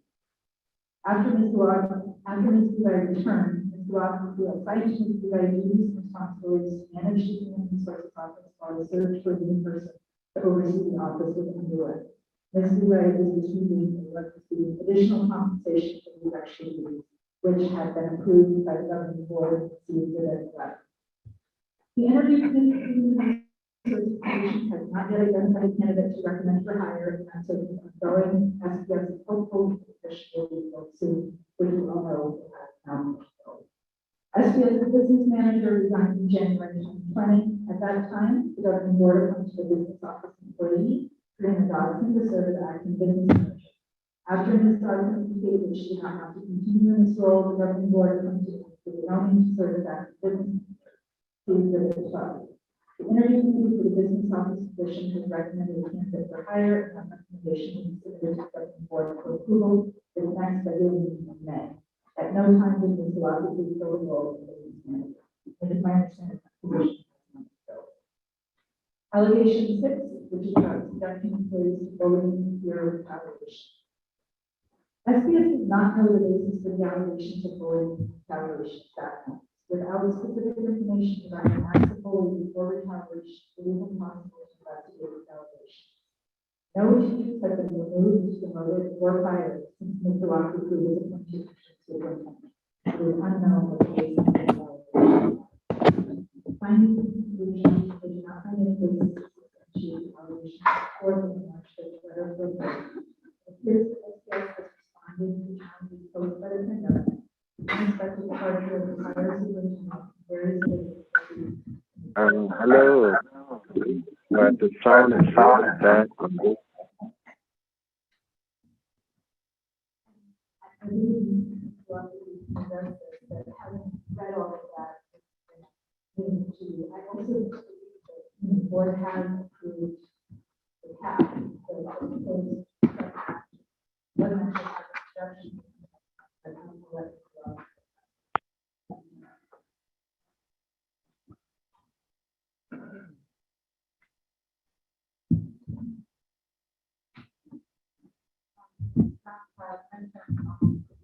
Our governing board did approve the cap on September 3rd. So since then, we have been scheduling training and all of the outline the cap of the necessary training that has to be done. I know the outline in the cap is a completion date of October 1st.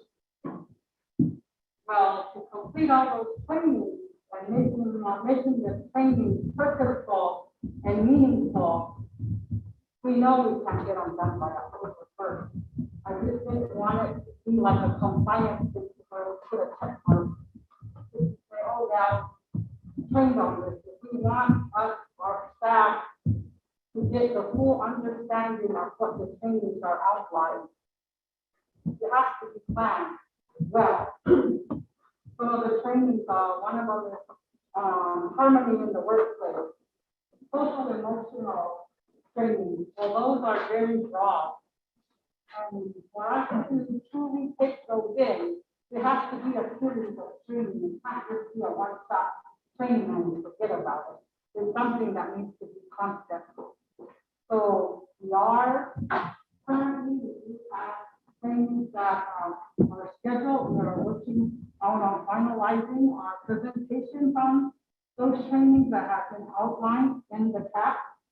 So we are initiating those trainings. We just reached out to the different more organizations and helping us to schedule these trainings. So we do have some that are planned already.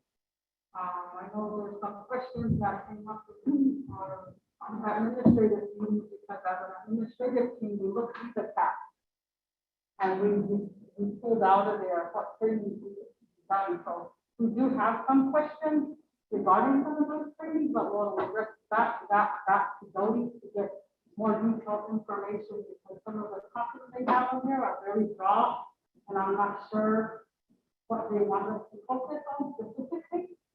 So again, we'll address that with Dodie and an email, whatever than that. We've had already begun our plans and implementing and carrying out the tasks that are outlined in the corrective action plan. So,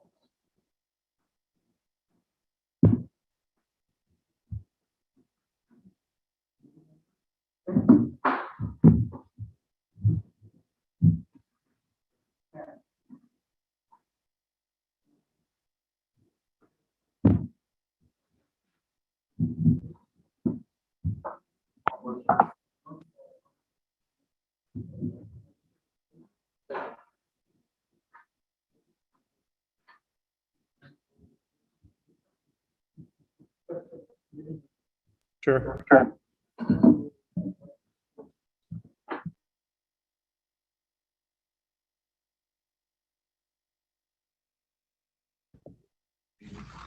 So that's the wrong thing. So the Doty report was issued on June 23rd, 2021. And then this investigation is dated April 7th, 2021. And this is on the alcohol incident and all that. And the other one is dated May 4th, 2021. When were these given to Doty? And then what were the board actions? Because I guess it's not just a matter of the fact finding, it's a matter of abiding by the policies, the governance policies. And in here, the reason they say that they're unsubstantiated or that they're substantiated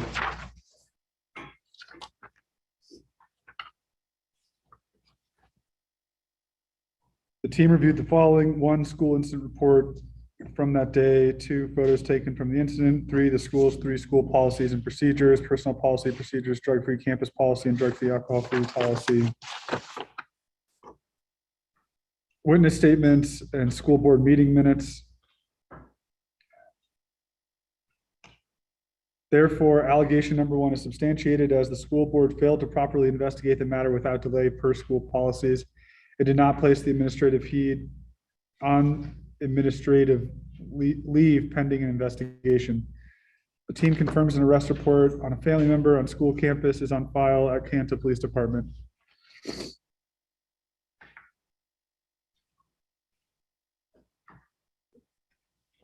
The team provided the school board written notice on March 5th of the allegations and made several attempts to schedule a meeting with the school board at their convenience. Even after Doty ODAC provided the school board an official letter indicating the implementation of the Navajo school intervention policy, the board had not officially conducted an internal investigation. The school board requested their legal counsel respond to the allegations, which was written on May 4th. It was delivered to the team on May 6th. So I guess that's the answer. You got it on May 6th.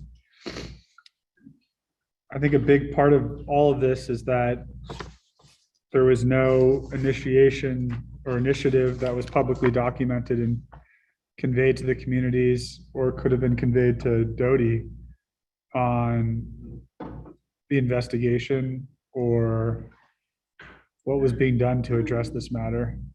It sounds like there was some conversation that's acknowledged where people just chalked this up to Jeanette, even though there was a school incident report. So I think that's just something to note. I guess I don't have a question since it says it was provided on May 6th, but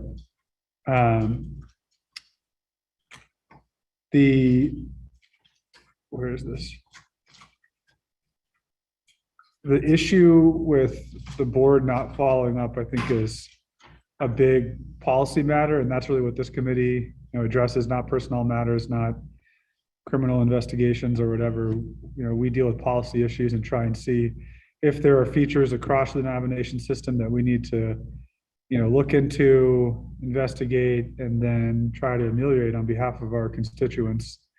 And I think a big issue that we see is a lack of communication from school boards to the communities that they represent.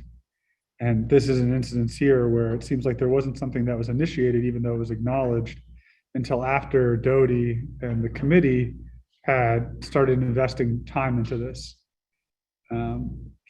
Just something I want to raise, and I think that it's important to publicly convey, what you're doing to address serious matters, and then, adhere to your policies on investigating them when an incident occurs, not months and months later. So, Chair, I guess I'll make those comments. Thank you.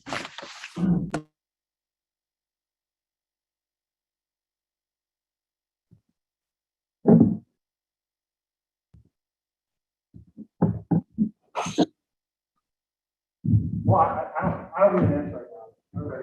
The main thing is that basically, potential collaboration, notify them on the motion.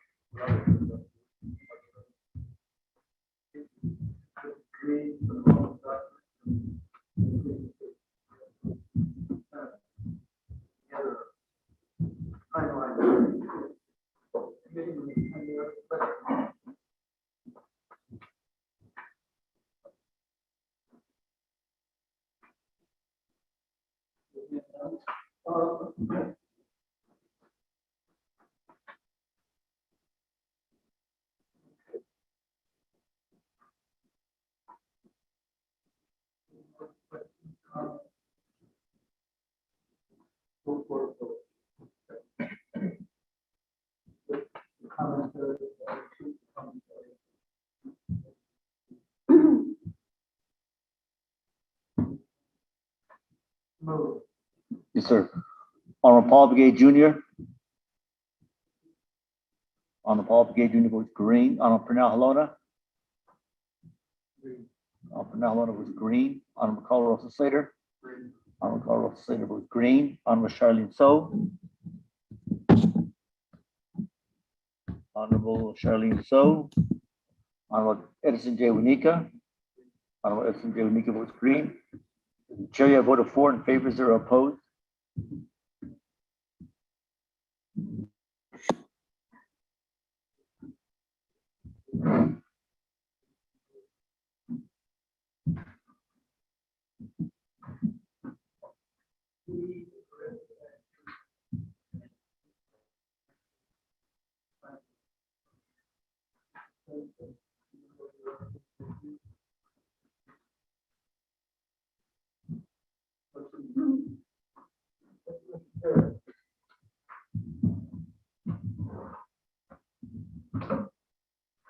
We did provide the committee with a direct production plan, which was developed by Doty and the board to assist the school in the findings. So according to the first allegation, or the first finding, was of course the allegation of number 1, which was substantiated.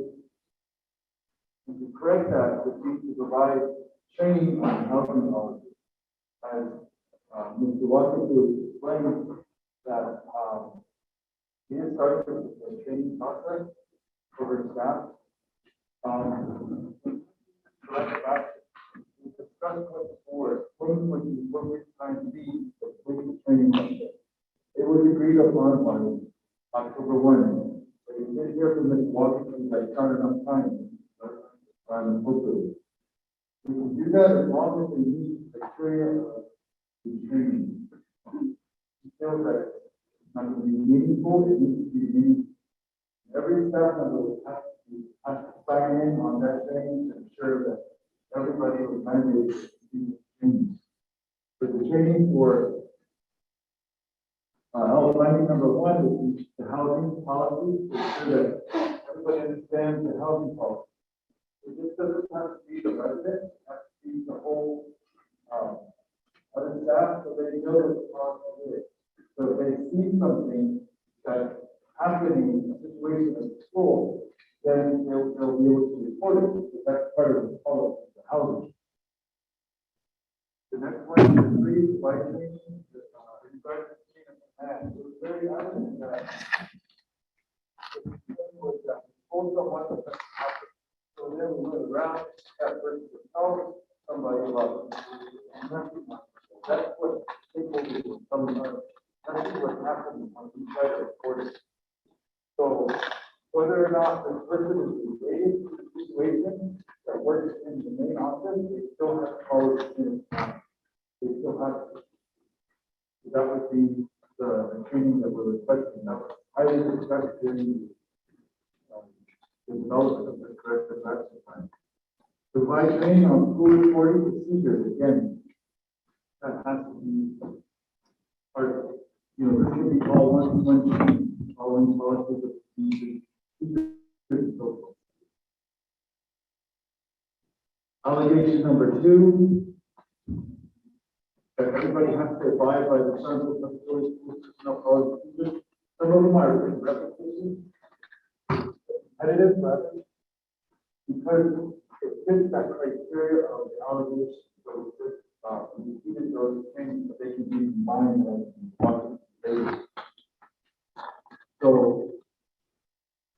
it was everybody was again has to be, even though they have been trained, hopefully prior to when schools occupy school campus, but in this case, the school never reopened or for a short time, the requirement to be trained in either through Zoom, make sure everybody has signed in or however they wish to track it. So that everybody that's employed by Conto receives the training and is kind of accountable for it. Number 3, again, the procedure on reporting incidents. And in the policy, it should say something like, if I reported an incident and it was submitted, nobody did anything, but somebody did it, threw it away or whatever, there has to be another mechanism to say that it was reported. That's the allegation of stakeholders that I reported it and you don't know what happened.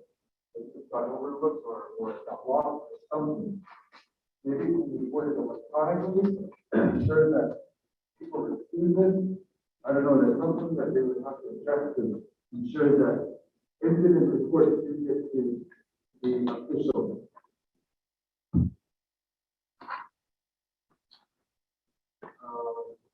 Again, the housing policy, it was again decided that we be repetitive, so that they ensure that they follow the allegation. On allegation number 4, with in regard to the policy, for the school reopening plan, when the board approved the school reopening plan, that's not needed right away. Approved the school reopening plan that night, and have an email or talking or whatever. Very COVID-19. We shouldn't have to wait on that. That would totally change the allegation. That always approved by the board and distributed right away.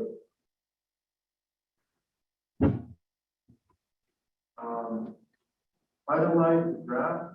Apparently, I guess there is a finalized draft.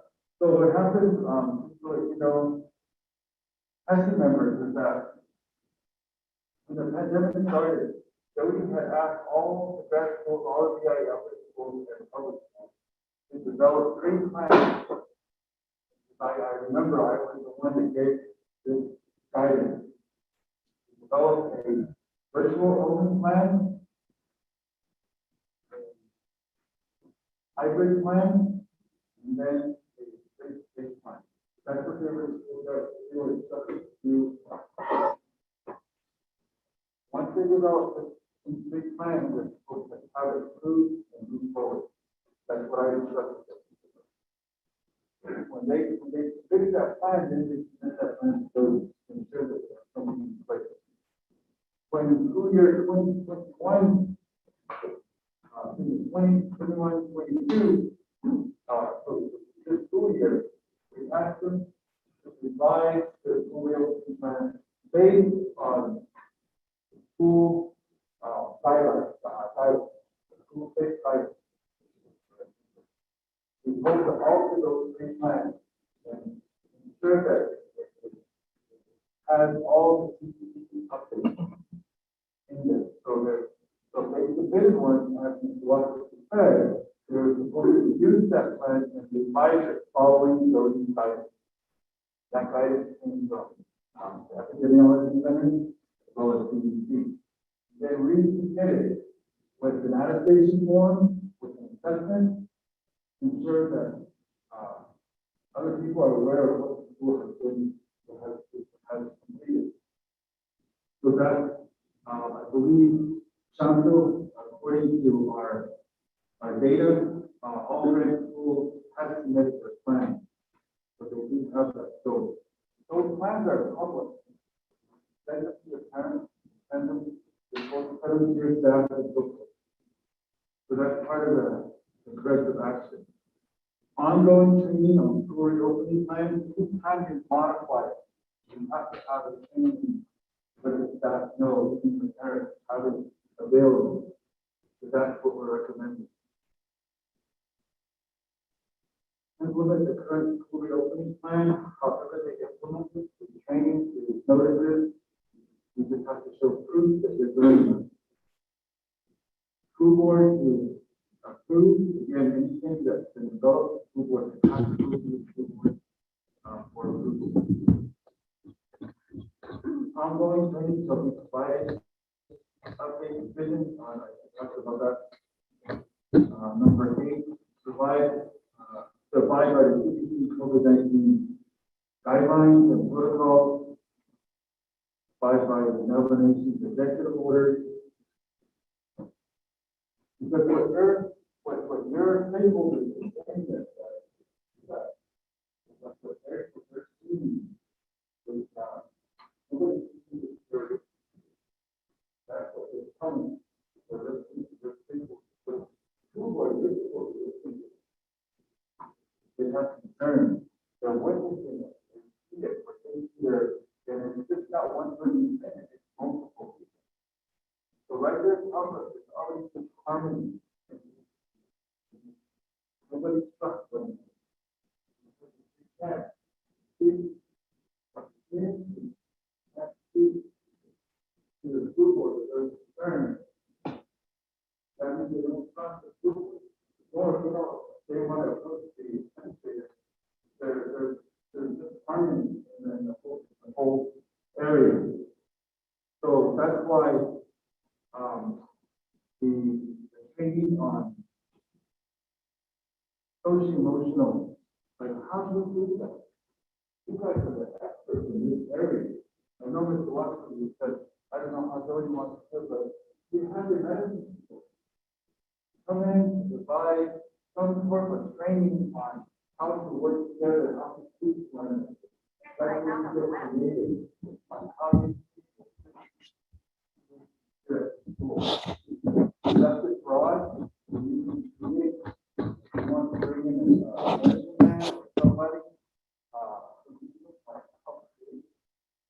trust in this area, so by all means, sexual harassment, sexual harassment, it doesn't talk about, sexual harassment, it talks about harassment or how you treat one another. It also ties into that, so that's why we put sexual harassment. And I touched on the social emotional training question. So however you decide, and Robert's rule of order, somebody is meeting somebody right away, point of order. You don't need to talk like that about it. Point of order, no name calling, you don't know no name, things like that, that's part of Robert's rule of order. So to share all the training items, part of the corrective action, the majority of it is training.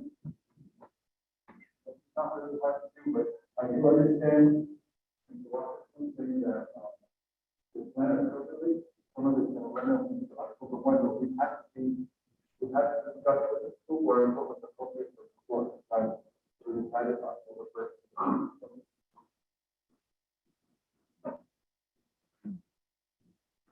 Thank you.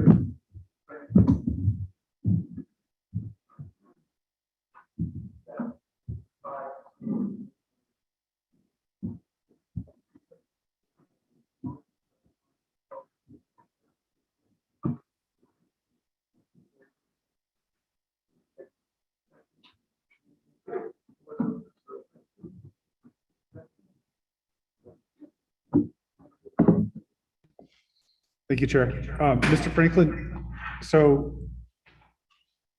what's the protocol for amending the cap so that they could extend the implementation timeline? It sounds like they want to make a more meaningful implementation.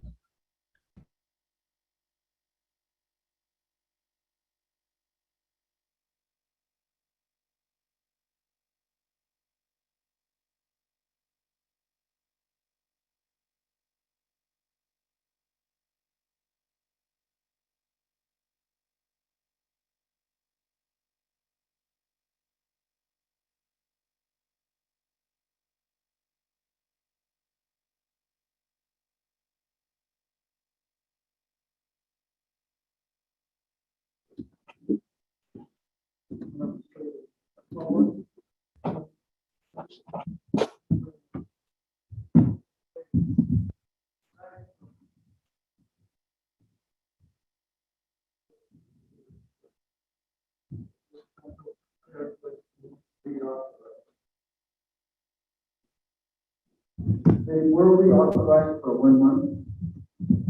It will come back before the board the first Thursday in October. We are, doing about it. The reason for that, Chair, was because, beginning of this month, there has finally, official, verbiage that, one of their board members has resigned. And so they basically lost quorum, and the 2 board members are here. So then those have to take action to temporarily assume the school is like an included reauthorization because they didn't have full quorum.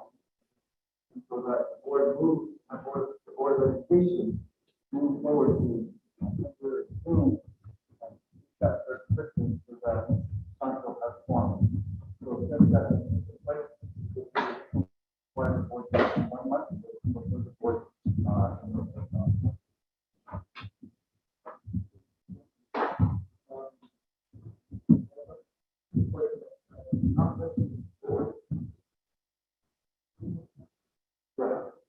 so basically, they are on the board. The 2 of them have resigned, 1 of them has resigned, I believe, in the pandemic. And so that last group, and then when the third or the second board member resigned, we needed official where from the Navajo election office needs official letters in time. The help board members only got to see the word from. Not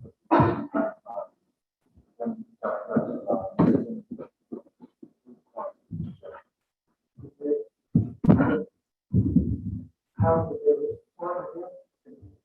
Okay, the way revenue in the school reform is that Jody has the third, spot. Her, I don't know.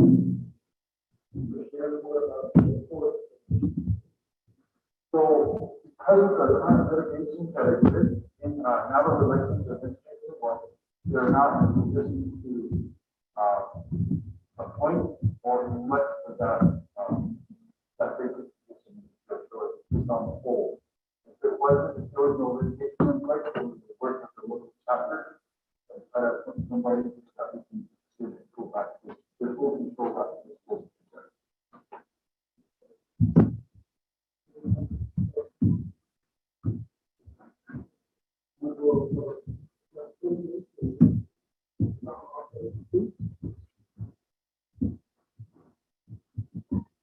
So the litigation is not.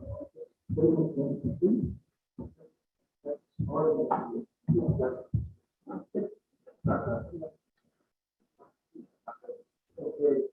You have that question?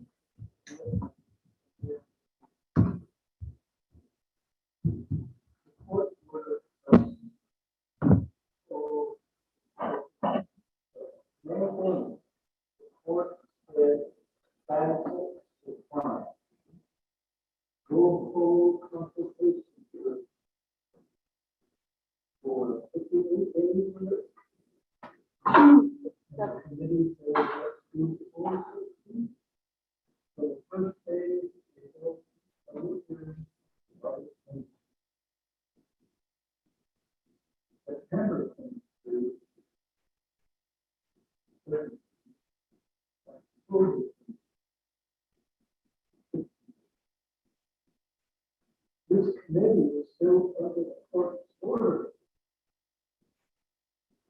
Not the income transcript. When we go back to the court, we hear it. We report to the court. That's where we would have met the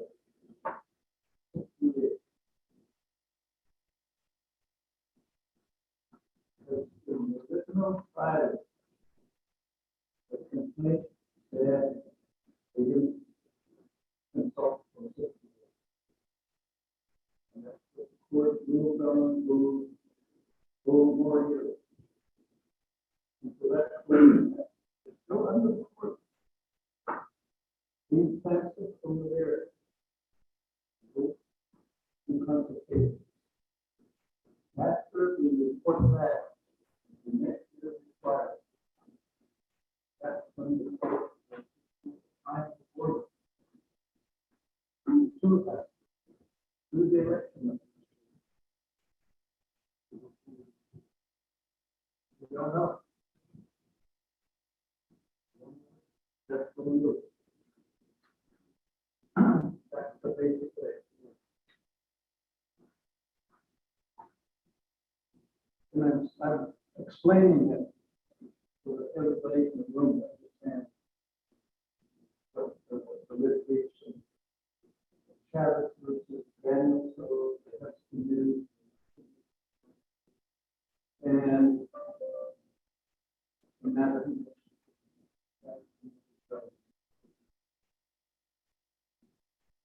Okay, you remember there's all folks in the room. There's no further questions for the president.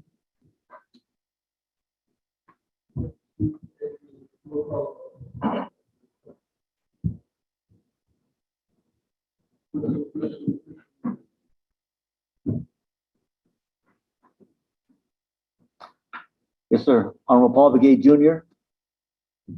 Honorable Paul Begay Jr. votes green. Honorable Pernell Halona.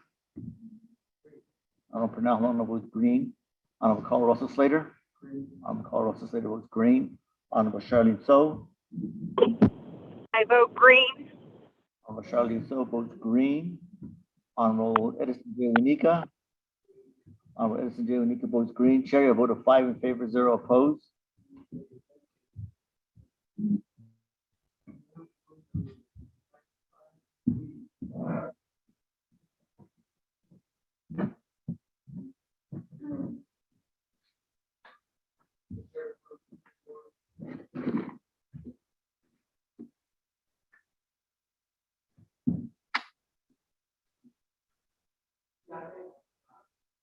The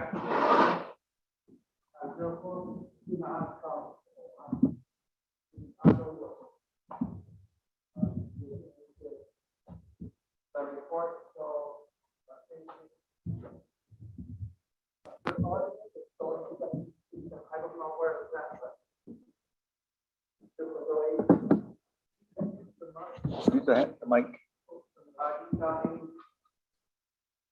Investigation side, and that was done. Although, not that, down in the chapter house, I wasn't aware of until after the fact. Information from the freedom I asked, last week, writing it up. Saturday, I got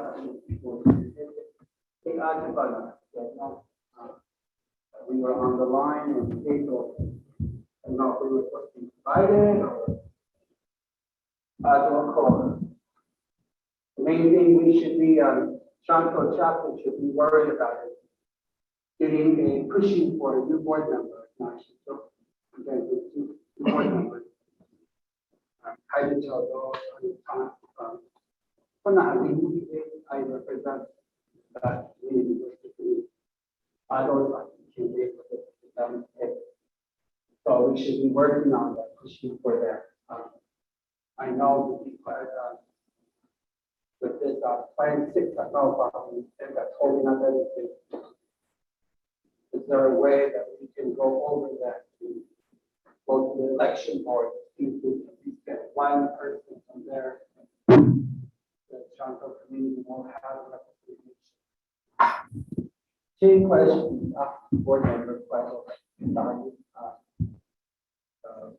That's the other thing. And the other thing is, you see that, I know everybody here has Facebook.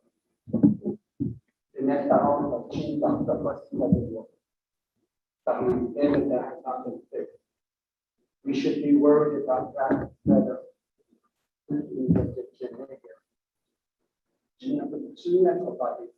all of us, each and every one of us here.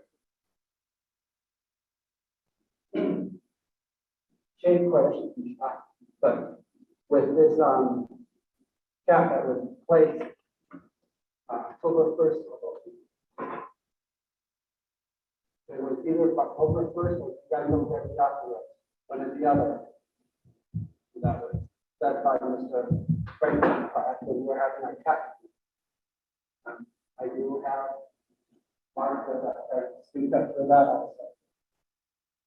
also. And then speaking on my yes, yeah, October 1st, we got that. So as long as you have the schedule, I'm sure you will get that out. So I did that, yeah, superintendent knows that. He got them there. So they put in for there. So we will probably work on, we will work on.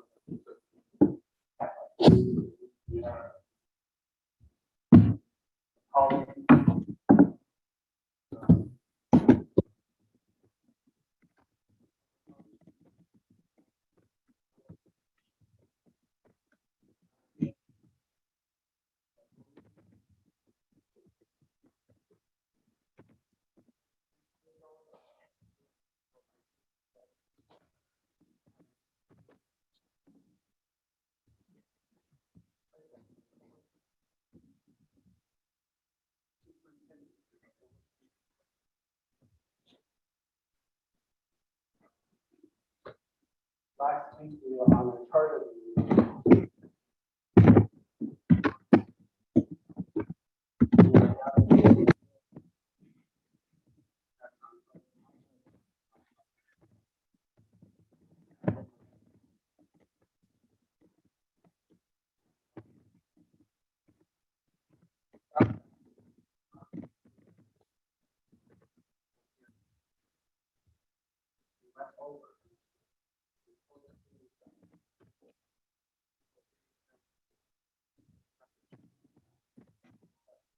So you heard it firsthand.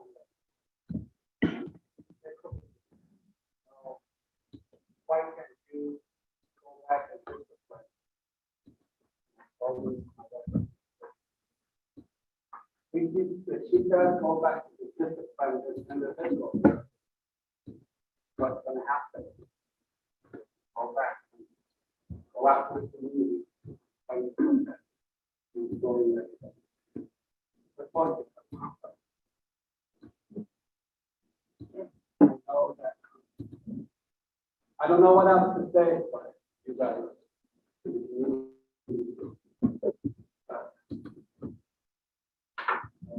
You guys heard from, this is the one part of her report. You guys give her the time to hear her out. Please,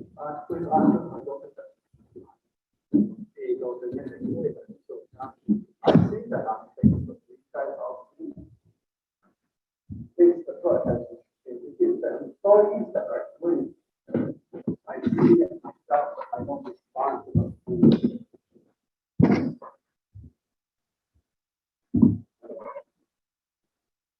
The control.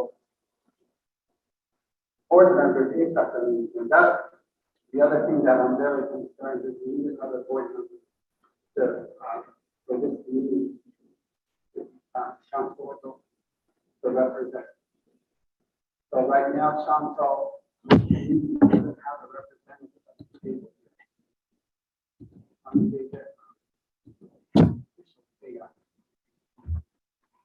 We appoint them guys to come to the table. They have a lot of problems. The whole story is to record all this stuff. I mean, the things that we've been giving is everything's been, it should be a book now that Dodie has. Everything from pictures, some of those pictures and those reports that at first came out was a picture of the closet door. The idea was that, no, no. The DIA complex doors, they're not white, they're brown and sliding doors.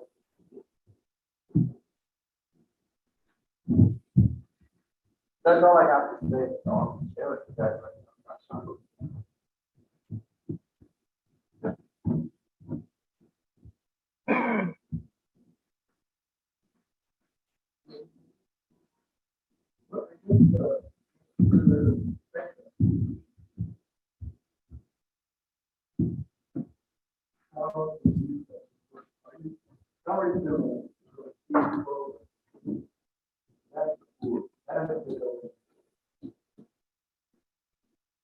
Well, what I think Dodie got it, that's fine. I thought share our meeting.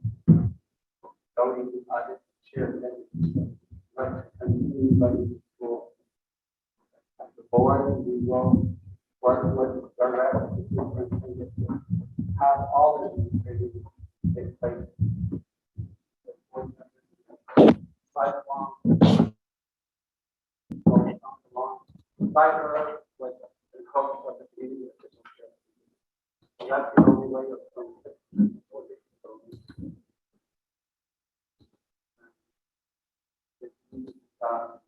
Another thing, represent the community. It's going to have to sit alongside that system. Work.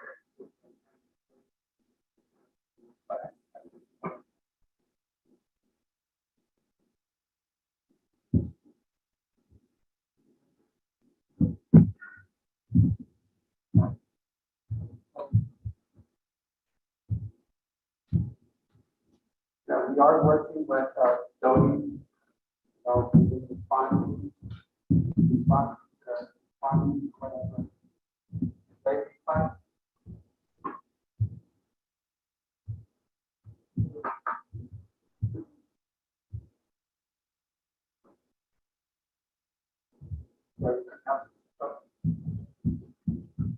Yeah, I guess so.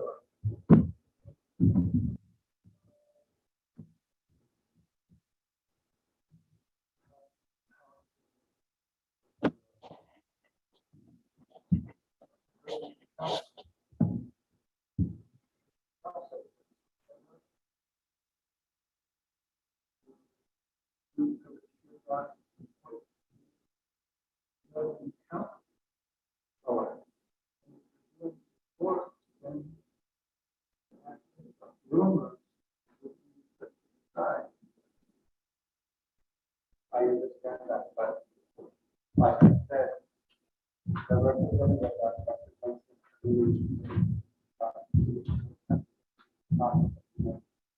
Never get, you never work in a chapter. But for those who, from this day forward, we will attend the chapter meeting. And whenever they're meeting, and whenever they give us the agenda. So, but, okay. No, so that's just an extra, and there's no representative. Not for the students, not people that can read it, vote to sign, that's the problem there. So, when you fix it, so, it's like,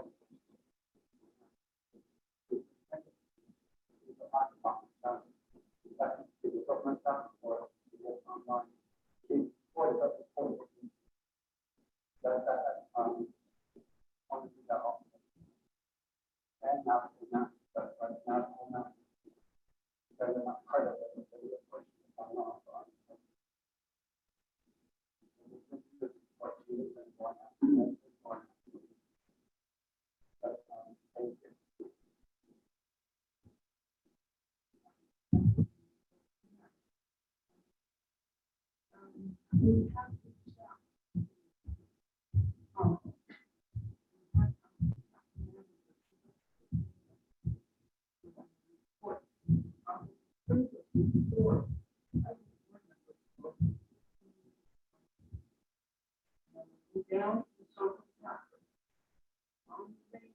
I need the reports down there. Down to the house. I go down there and I sit down there, reauthorization. I go down there and sit and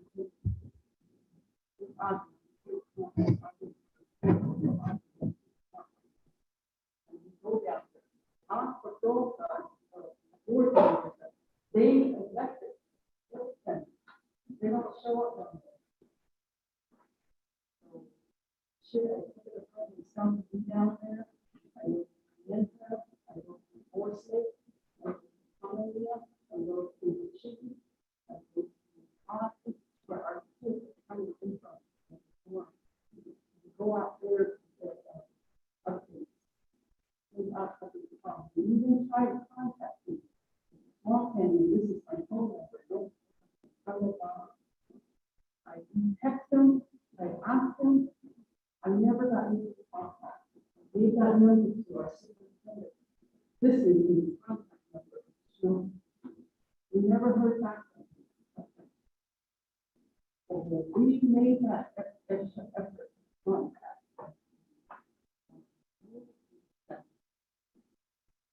That's an audit. So short of standing down there and going to the chapters are closed. I think not and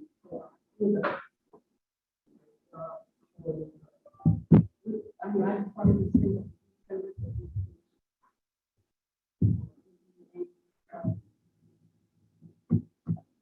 step up and love and their minds are set. I'm not already making a decision. I'm not actually not that. These are not what we need to do. We don't have a place. Sorry.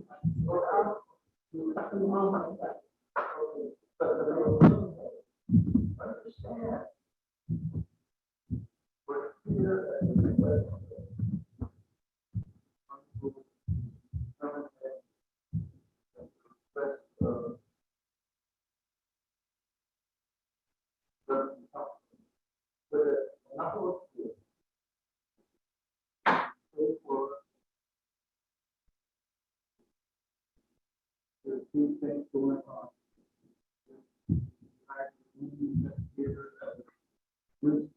So this finger point, many people, that doesn't do anything. All it does is keep people. So what we like to see is some unifying word. In fact, very nice facility. Very visible that there's some type of facility there. But then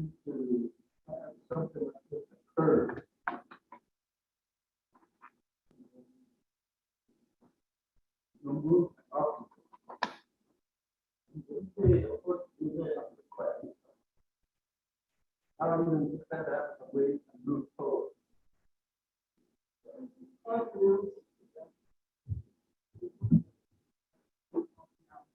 That's where some of us right here report from both sides. Well, we're not the ones that make the local decision for the last.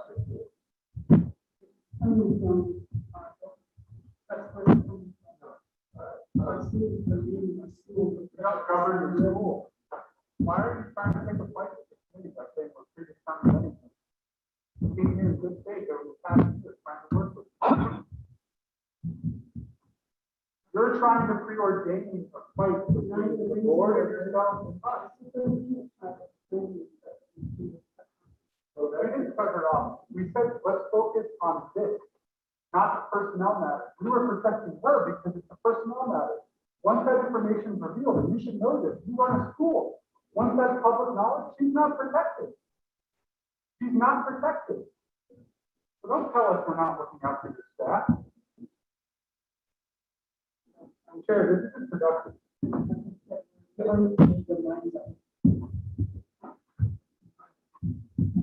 Okay.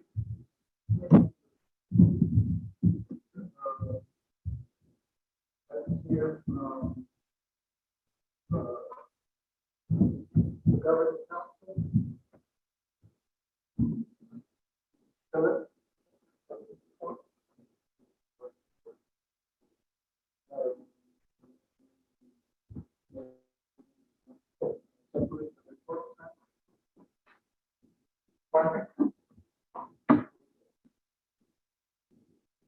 We can do that.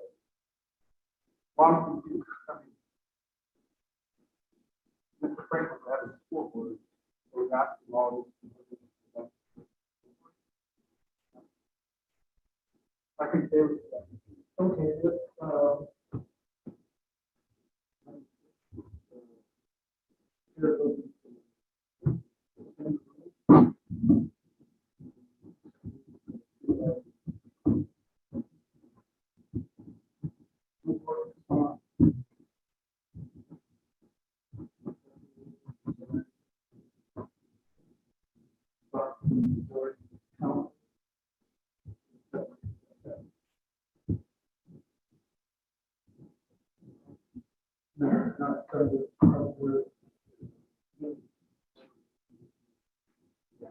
Okay, so Chair, all,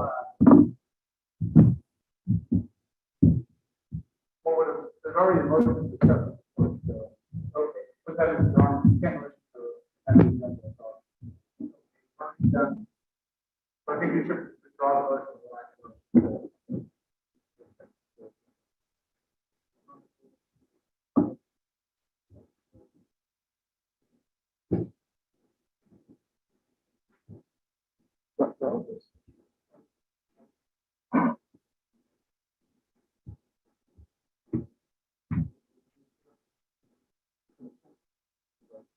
All motions to amend the agenda. So we'll title the, I say, presentation, the conference school board. So,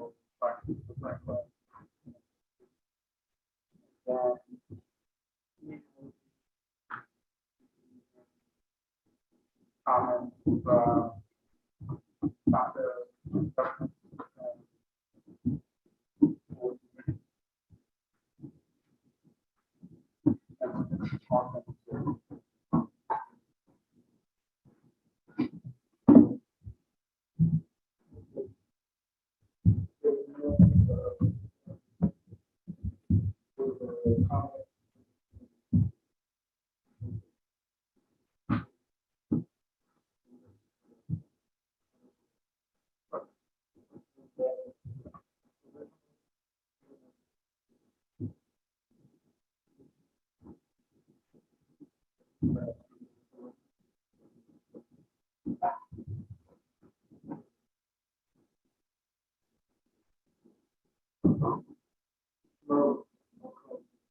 Yes, sir.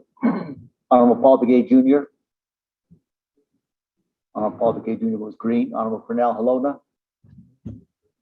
Honorable Pernell Alona votes green. Honorable Carl Russell Slater. Honorable Carl Russell Slater votes green. Honorable Charlene So. Green. Honorable Charlene So votes green. Honorable Edison J. Winika. Honorable Edison J. Winika votes green. Chair, a vote of 5 in favor, 0 opposed.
Yes, sir. Honorable Paul Begay Jr. Honorable Paul Begay Jr. votes red. Honorable Pernell Alona. Honorable Pernell Alona votes green. Honorable Carl Russell Slater. Honorable Carl Russell Slater votes green. Honorable Charlene So. Honorable Charlene So. Green. Honorable Charlene So votes green. Honorable Edison J. Winika. Honorable Edison J. Winika votes green. Chair, vote of 4 in favor, 1 opposed.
Members,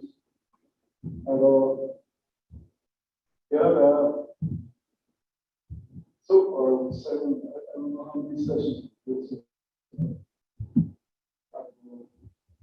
Coming up time. Talk about other things. They cap funds on policies and employees. I don't know how far we're talking. It seems like there needs to be a lot of competition. Although, when your community, when it comes to your constituent, when it comes to health, but we do more. That's the reason why we do this. We want to hear the voice, and we are the voice. And that's the direction for elected official. You lost your direction as a leader, and you don't follow policies. you don't follow your Navajo code, then you lost the election, your election. Then it becomes personal. So occasionally we respond our requests from our constituents. And we contacted our leaders. That's the only mechanism that we have as leaders, directly with testing people and ability to vote. And I hope you did his corrective action, and I hope that they're corrected and get it fixed where our students can go back to school. I mean, it's difficult to, sit in front of the teachers.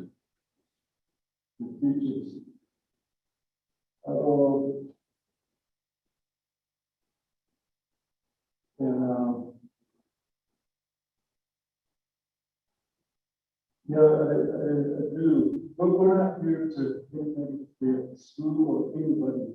We just like to get this stuff. Get that to normal operation and everybody do their job.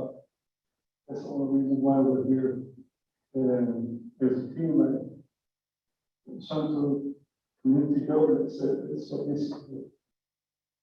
Because I went to school here too. And back then,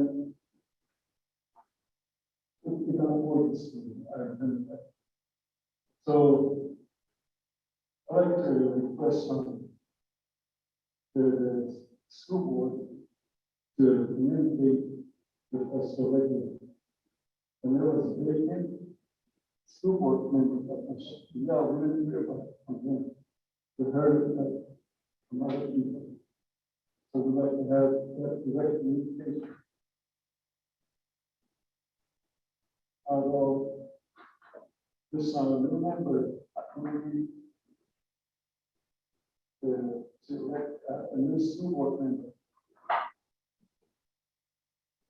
I believe that's going to take some time to, we need to look into it and see what we can do with some of the community governments.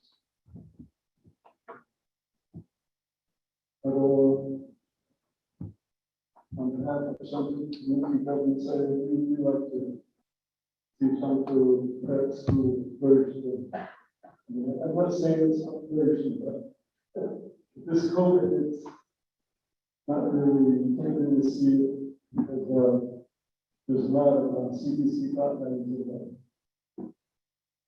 And thank you for following the CDC guidelines. We were walking in, saw the temperature monitoring, and somebody then we saw that.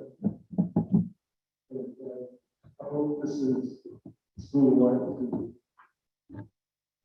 And that's all I have to say. Thank you for listening. Again, everyone that's here, and those of you that are listening online, thank you. Yeah.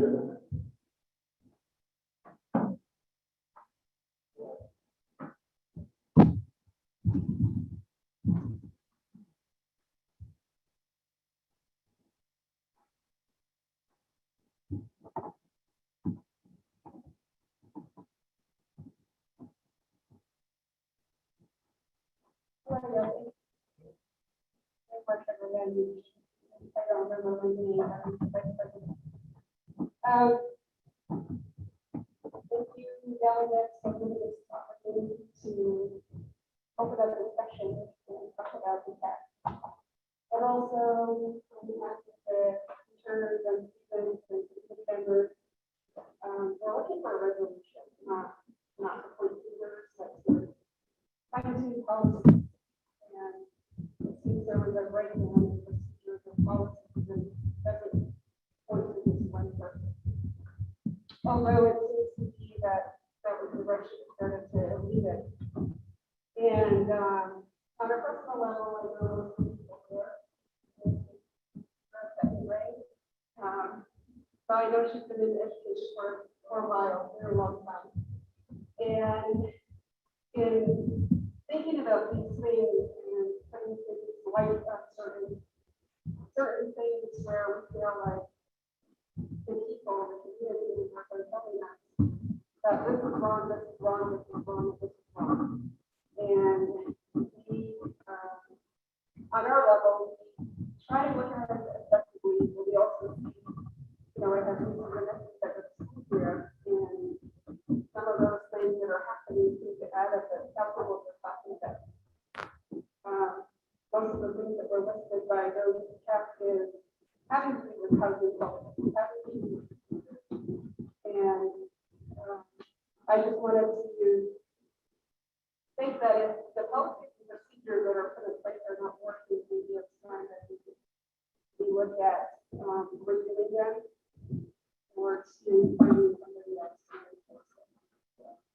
There's quite a bit of things that are not lining up or adding up. So, and as far as communication, yes, there has been difficulty in communication for everyone involved. For one, Sean took up one of the worst internet signals and telephone service on an affirmation.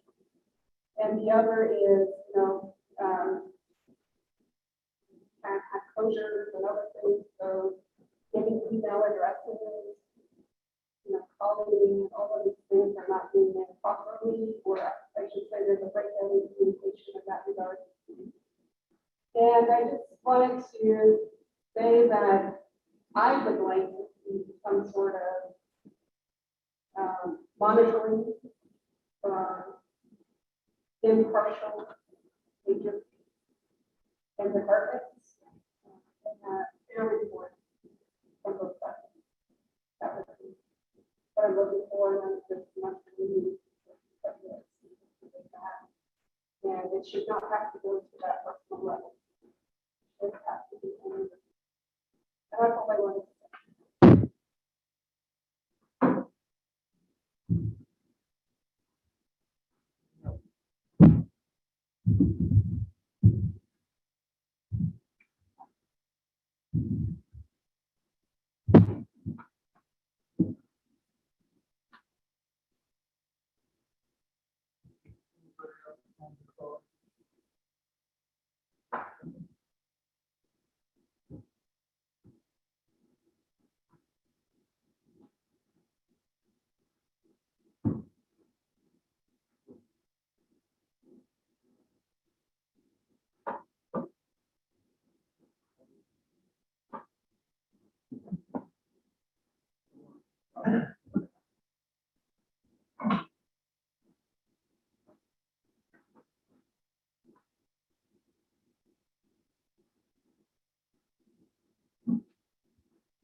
Thank you.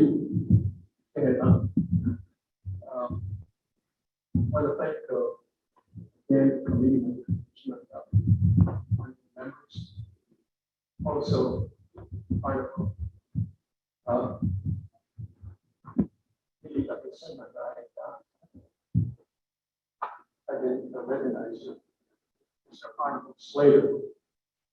And speaking this morning. But anyway, go ahead. Thank you very much. Appreciate your time. It means a lot to the community, the people, the parents. I want to preface the comment I want to make by saying that I'll tell you why I'm here. I'm here because the people, the workers, have asked the chapter for some kind of help because they're not being heard. And because of that, we asked them, and I said, well, I'll see what I can do. So then I contacted Mr. Daniels. Let's see what we can do. We need people to hear them So that eventually we will come up with a resolution. So they talked to me, they gave different reports, some of those reports that we submitted to Doty. Gave us so that's the reason I'm here to maybe for that a better word spokesperson. But and also thinking that nobody's going to listen to it, then of course it's going to continue. We don't want that. But that's why I'm here. And I'm not going to stand here and talk about the lack of school board members. That's pretty evident. I'm not going to stand here and say that, you know, that there's a need for communication. So many evidence not happening. Even from the superintendent. It's not only the responsibility of the school board to make reports. They need to be visible. They need to be on campus. And I was going to stick to the report that is given that have substantiated. How do we prevent this? What's the next step? AYA or consortium? What do we do with it? How do we handle it? I want to add also that as many years I have been associated with the school board here at other locations, that's what their school board association. So for many years, I have never encountered this type of problem with school. This is the first time I'm involved to the extent speaking for people, staff, that are parents that are concerned about what's happening. Before, there's really no seems to be no issues of problem associated with the school and education. So when something like that comes up, you think about why is it happening? Where did it start? Think about that, and how do I address it? It's a personal matter. There's a problem with you. Then you think about how do you resolve that problem? And the same way, school, there is a problem. Otherwise, I wouldn't stand you, and we wouldn't be with you. There's other work that we address with the problem. So there is an issue, there is a problem. How do we address that? And the reports that were given by the lady that was earlier, Doty, I think that's concrete. I think what the need that substantially. Oh, so it's really something that, for lack of a better word, embarrassing to the community to have school facing something like this. And I'm not aware that it's ever happened before. And you mentioned that school, we should know what happened. That's true. Well before, way back. I started school when the school was down in that's where I started my education. And I'm up here, I come here to the city boarding school and beyond. So as I'm concerned about it. And the report, all the know they're involved with us, help, should handle it myself. From the concerned parents, I mean, even that if I wasn't involved, council delegate, the delegate wasn't involved, everything was that's been stated here, nothing going deeper. So I think at this gesture, at this point, we're here to find a solution. So I know it will take time. So we all need to work with it. And I'm not here to point fingers either. But I know, we all know, community knows that there is a problem. We had good next, we had good presidents. We had good leaders. Way back, in the olden days, people communicate, people talk to them. It's not prevalent here. So we need to increase it. Before the pandemic, we had chapter meetings. We wanted to hear from the community. Even our own board members represented, we asked them to come down. That I've heard some here that so once, so time to time that she was fired or something like that. He gave us. Other than that, we sit there as a shelter, looking for the porch, the progress of the works. Right here, and achievements. Right here, what's happening in the education of the students. Because I myself, school, grandkids in school, not here, the place, and I go there to school. Yesterday, I came back from Maricopa to see my grandson play.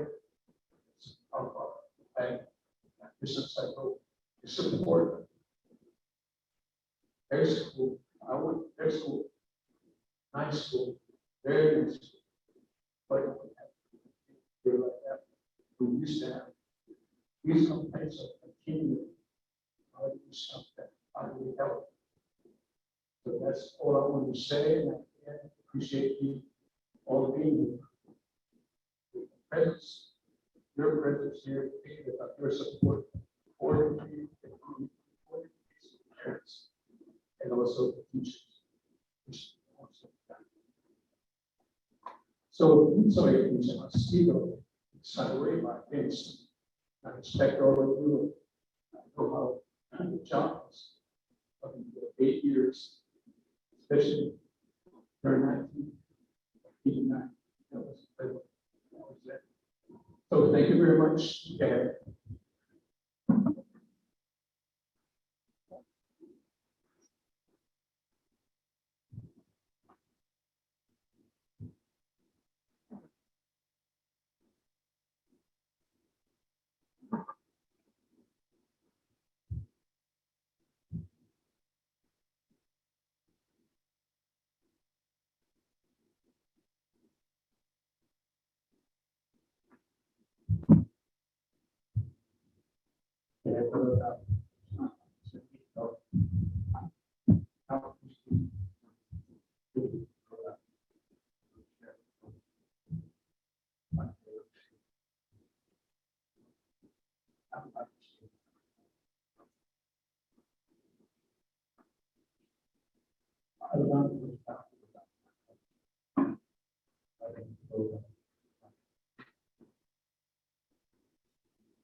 I don't know.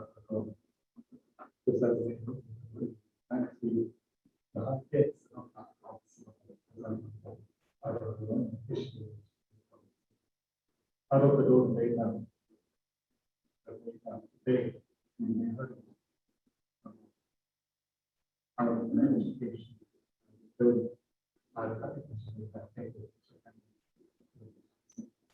think also,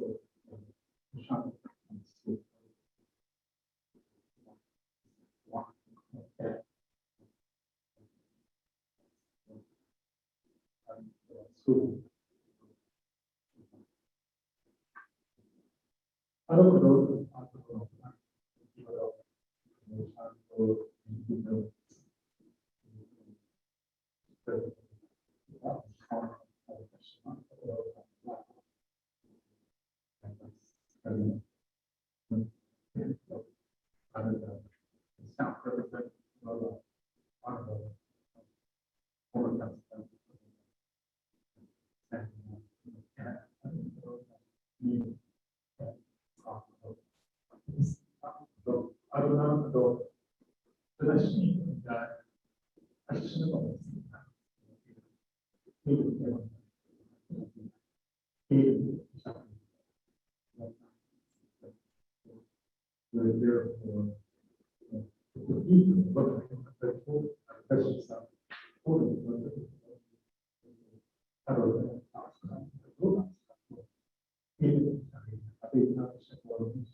So, in the future, we build trust that we will make fully. I don't perform my job. I'm not confident. Young people right here. Young man right here. Young person right here. Will not be in my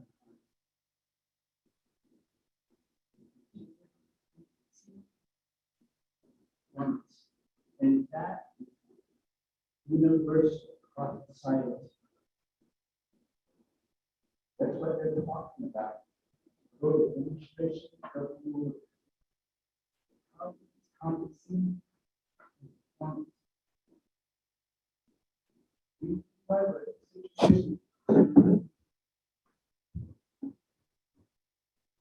in Lebanon, actually, expect some kind of flexible personal policy. All on the website.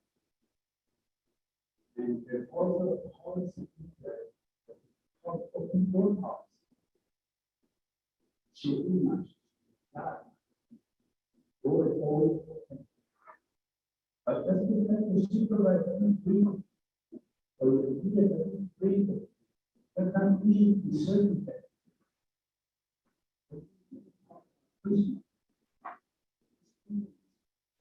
There's professional ethics that's involved in so much. Word have respect. Trust. There has to be that communication. That hope that we do. Let's agree to this. Let's have that respect. And understanding. I signed a contract on contract with school.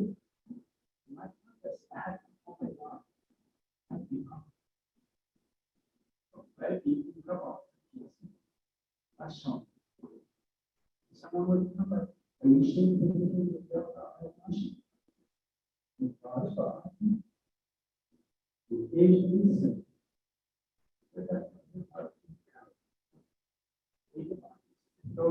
No, no. Yes, no. It's not two, I guess. I guess. That's the relative.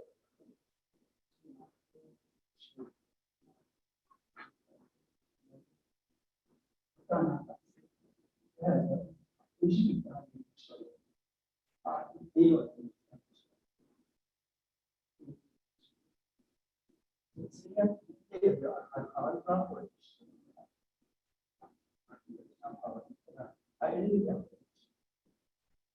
Otherwise.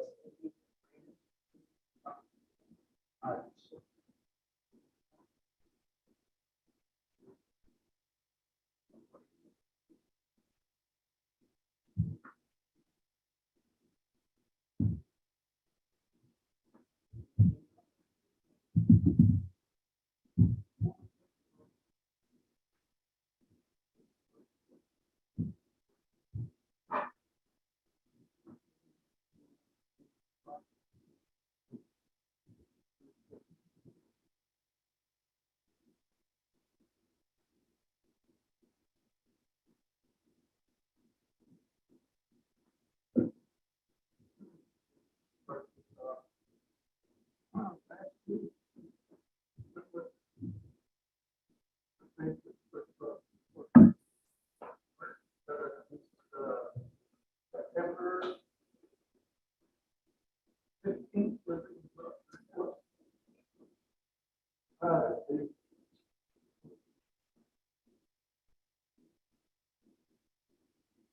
You could have just wrote it, accepted it, and let it be. Folks over here would have never known. Nobody would have worked.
usually, yeah, that's things that happen here.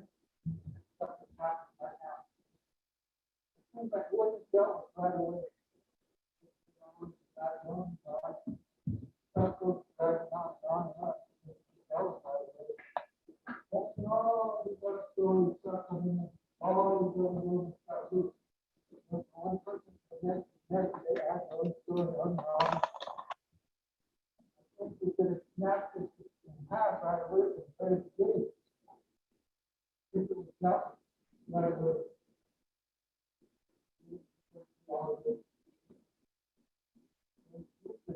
Something comes up upset, right? You gotta think about how do we take care right away. It's like a lot of people. All the community out there.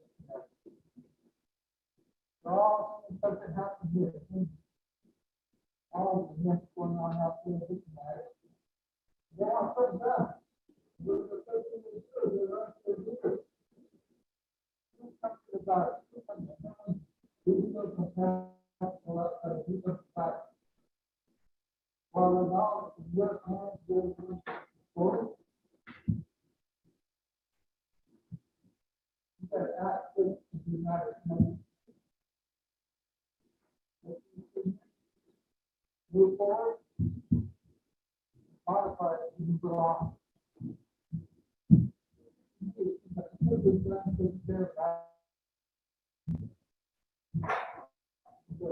Nobody really wants to take a hold of it.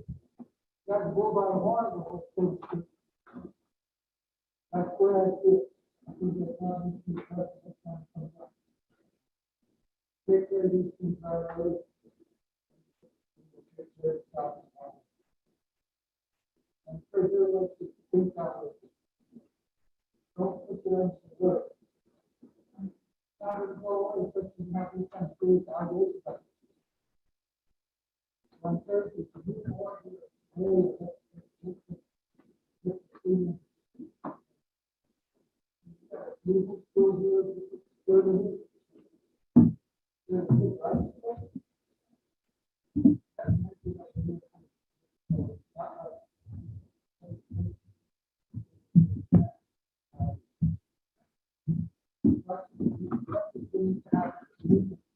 Take care of things right away, not looking for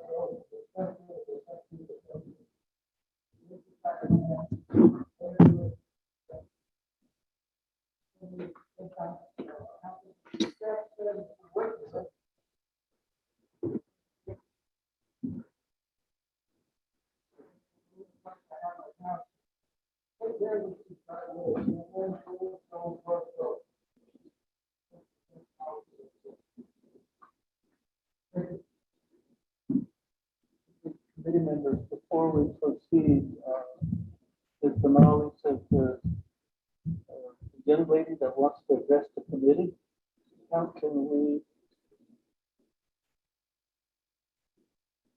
make it to where everybody in the room can hear this?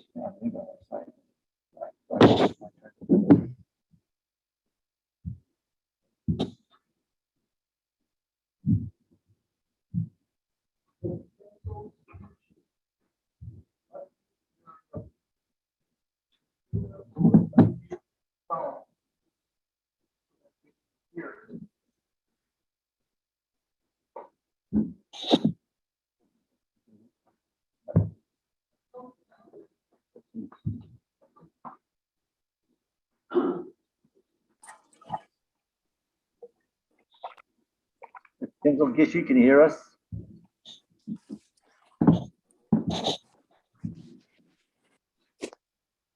Yes, I can. Okay, you have the floor. Go ahead. Hello, everyone. My name is Bahajan Kinsalgishi. I'm over here registered in the Kaibito area. I first just want to say that it was really hard to listen to this meeting today because we couldn't hear anything. And as a school board member here in Kaibito, transparency is a big thing. And for all those people who logged in today, we weren't able to hear anything. And I just want to say that I have a lot of family. I lived in Shanto for many years. My mom was a chapter manager down at the chapter pretty much since I was in high school. And, a lot of my family and nephews, nieces, they all go to school there. I have a lot of relatives that work out there still. My uncle was a bus driver a long time ago for Shanto for many years. And, the atmosphere was different back then. And hearing the stuff that have been going on over there, it has really put a weight on my heart over here, because there are things that have been happening. I'm over here in my own community, but people come to me from out there asking for advice. What can I do? This is happening to me. I'm gonna lose my house. I'm gonna get kicked out. I can't speak out. I'm gonna get fired. I've had a lot of people come knocking on my door and calling me and asking me for advice. And it's not a good feeling, especially when the children in that community as well, and knowing that they're living in these homes that are being affected. Again, a lot of it, you have to be there to know what's happening. But just from my personal experience in seeing and dealing with people from Shanto that are working there, that are going to school there, it's creating a bad environment. And it's affecting kids, it's affecting the children, and it shouldn't be like that. These children are the top priority. The only reason anybody has those jobs in those schools is because of these children. The only reason there's a school board there is because of these children. That's why everybody right now has a job right now, because it's because of these children. But I think what I just wanted a voice for those people that can't say anything, that are afraid to say anything. I think you all need to just remember what we're here for, what you guys are all there for, to run the school. And be reminded that your positions are there because of these kids. And the staff are coming in to work every single day, putting in their 100% for these children. And the parents, these communities, our communities, have a say in what happens within these schools. One, I can't name names, but I did hear that administration had said that they didn't want the staff going to the PAC they want, I guess, the community members, the staff members wanted to go and voice it to the PAC, their issues, but administration told them that was a horrible idea, and that they didn't want anything to do with them, and that the people had no power. We couldn't do anything as parents. And I just want to remind you guys that that's not true. As parents, as stakeholders, we all have a say in what happens with that school. And especially for our kids that go over there, that go to school there. And I just wanted to say that. And it's just heart. It really leaves a bad taste in your mouth, just tasteful taste in your mouth when you hear, just from what I've heard today. I really do wish a lot of these people, a lot of the employees, a lot of the staff members logged in today to listen, because they wanted to hear what was going to happen, so they were informed, so they knew what would be the next steps. And nobody was able to hear anything. But that's all I wanted to say. You know, just keep putting, I guess, your 100% in, and be mindful of our communities, because if anything, we need leaders right now. We need leaders right now who are willing to help our people and our children. So that's all I have to say. Thank you. Thank you. Kimpo John. Kishi, I'm sorry. Ms. Kimpo Kishi, thank you. That's it. Exactly the voice that the committee wants to hear. Is there another one? Oh, who's there? Oh, come on up. Oh, give her that mic.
blame falls back on the person.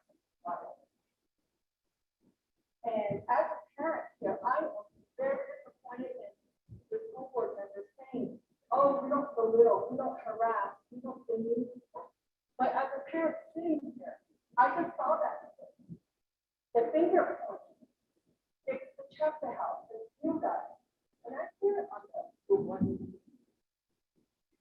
I hear it, and if Jody wants to stick their nose in our business here, Mr. Daniel wants to stick his nose in our business here, I hear it.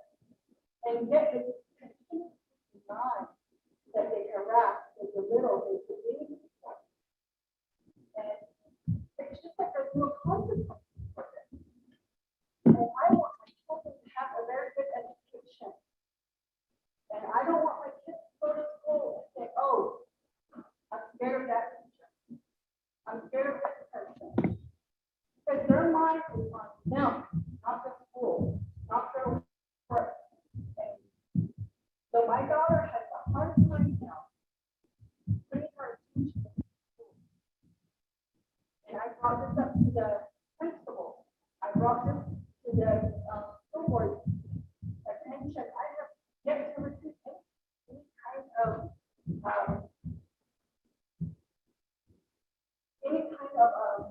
how they're going to fix it, how they're going to help my child.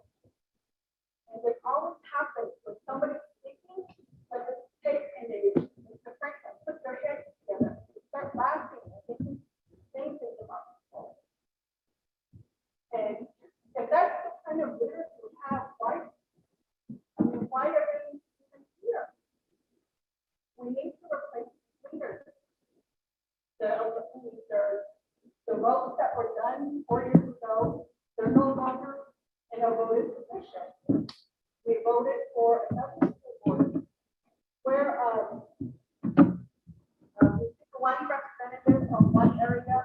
What happened to that? Is that ever going to take place? Are they going to be removed and have this one person that is voting in? And there's the zoning was over some of the schools. Well, what's going on with that? And that person was voted in as a school board member for this area. And what happened to that? When it's going to take place? And I just want this to be resolved. It's pretty disgusting to look at the leaders bashing people. I mean, people say Facebook, there's a reason why I don't have Facebook. But you see little snapshots here and there, and honestly, like everything. Only school for my kids. Only school for them to start. Estamos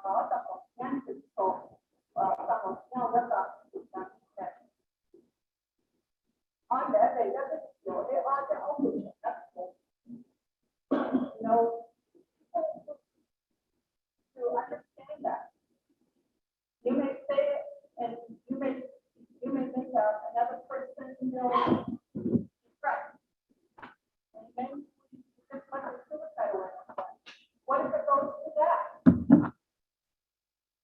It's like there's no discipline, there's no to what people do. That's all I'm going to say.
That's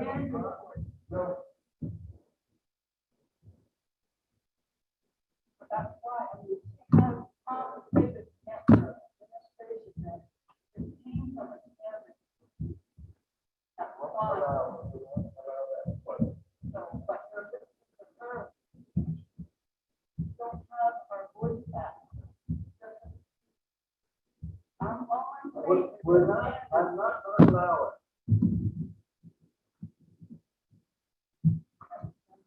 I'm not gonna allow it.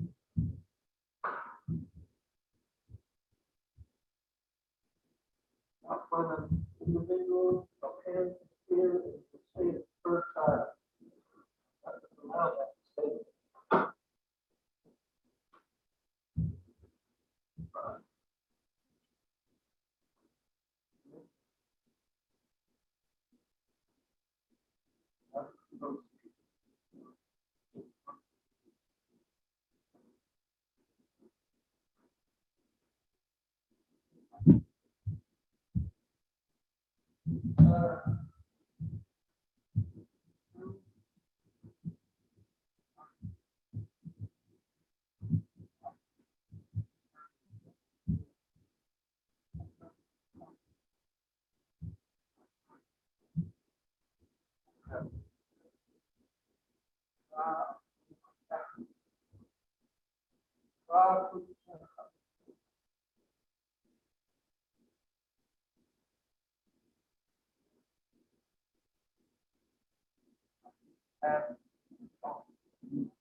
Okay. Kuchikeja. Dito. Ya. Sabe, togliate. Cosa así de nada.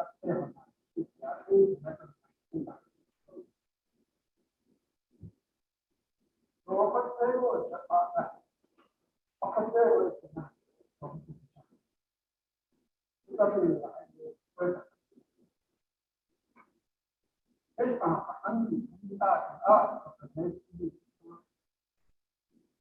It doesn't matter if we believe it's right or wrong, we have to listen to those people.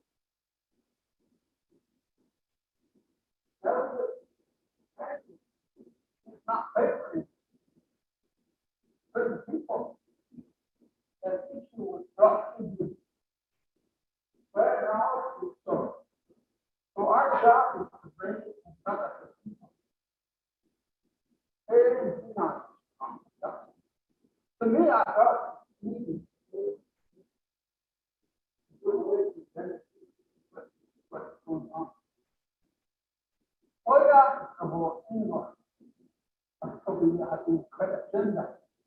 We're back to things that were going back. So let's all do it. We also there are certain words or phrases that we don't know, or we don't use in the Navajo in our language, in our song. I've often heard. So the next thing that how are you?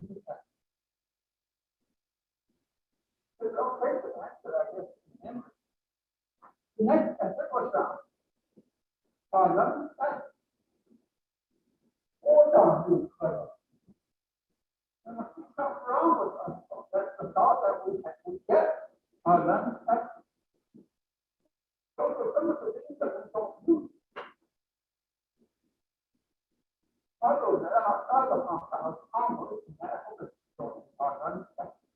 But eventually we learn another term. I'm sorry. They don't get it.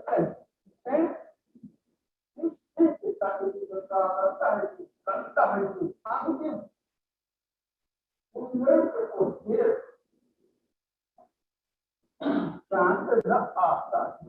Those words were not part of our language. No? When I was growing up, I got mad at my sisters or my brothers. Hold on, There's a good day, couple of weeks after. And then one day, the tsunami hit. That's the way it was. We got time to go away. We got time to erase that. But we must learn to. For the sake of kids.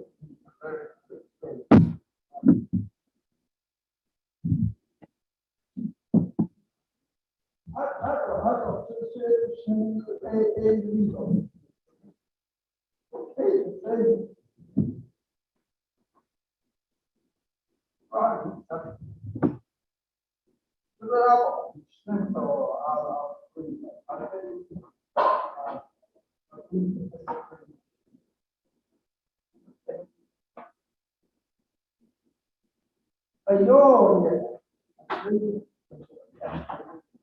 talking about children, the welfare, the number of us spend too much time.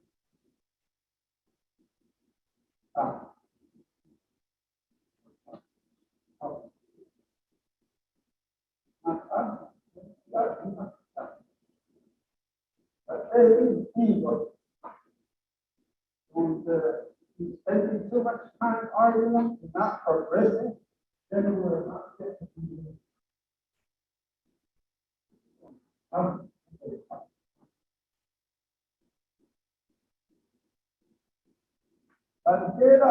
Never, I mean, there will be time people will not buy our homes. There will be time. This is when you most of the time. Huh?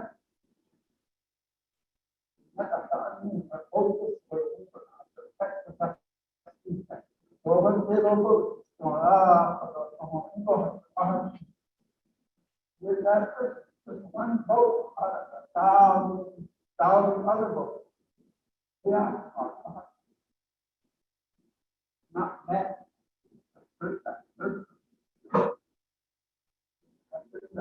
Some of us will vote big, some of us will vote green. And all vote green all the time, or vote all red all the time.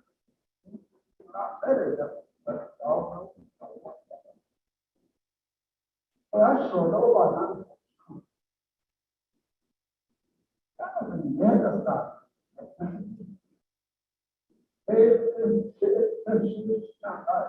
I don't.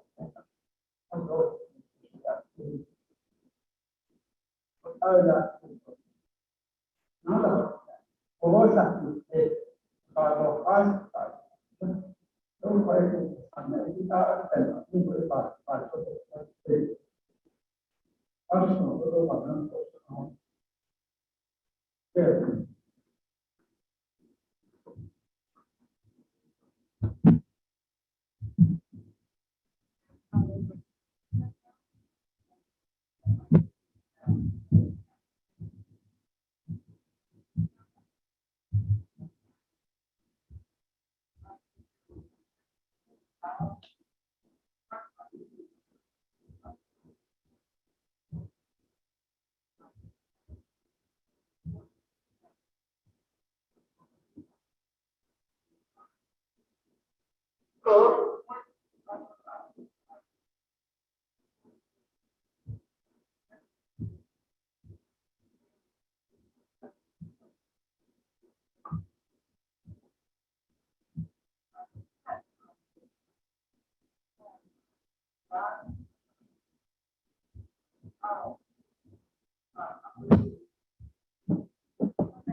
more friendly people, are nicer than my own relatives.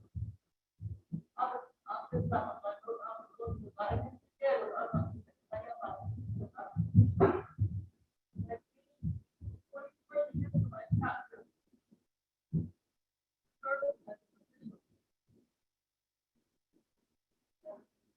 I wrapped up my son in January. Yeah, they don't like me. I'm quite home. But right now, I'm saying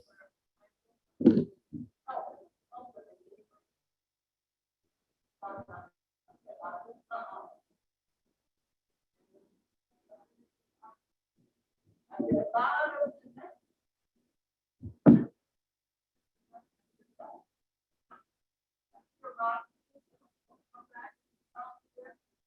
I said, I'm not acting like that anymore. I'm part of that. Stop us with that. Don't listen to it. After a while,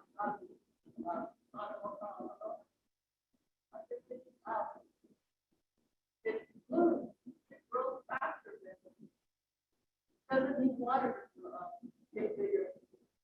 Stop. I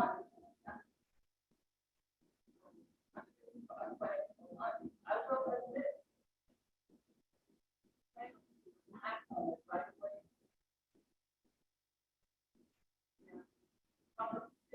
Went through supervisors fighting the complaint. Went to the second supervisor, bringing it to the court.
Our work, but settle down and sat down and talk about it.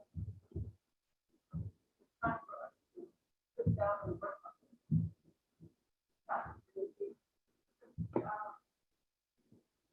Sit down, talk.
That seems to shed some light not to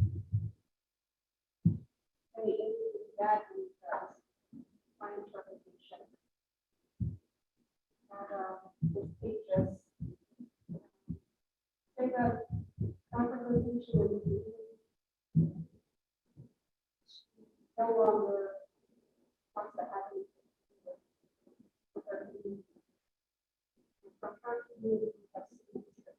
And that also applies to children. No longer want to voice things that are bothering their community members. To also extend that to people that are counting on these. And I'm not trying to overthink a corner, but I just want to make sure that we are actively representing the students, the parents, the community, and that the school board and the educators are representing the interest, our future interest, our future leaders, our future educators. And if this is the thought process currently, I think we need more help than we realize. And that's all I want to say.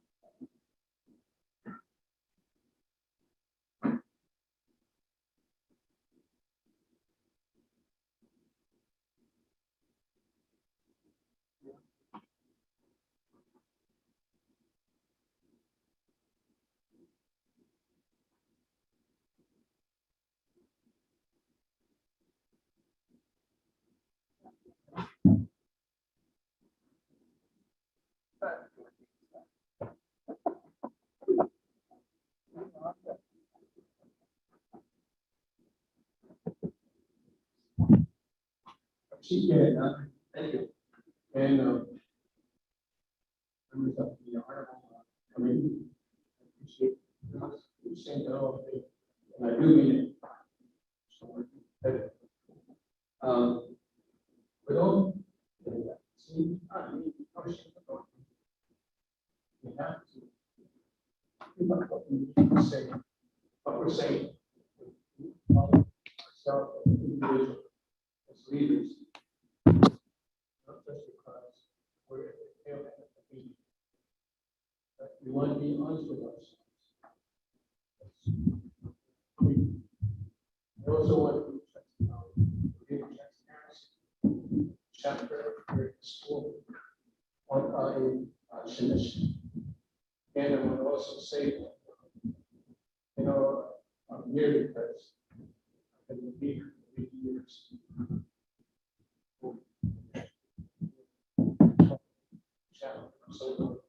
So I have to there's a lot of people out there.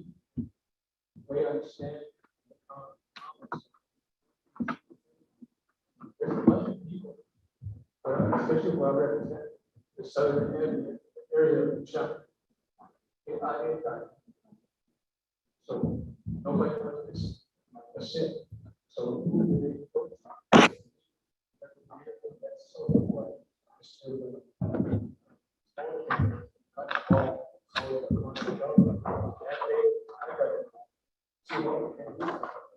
let's put a resolution.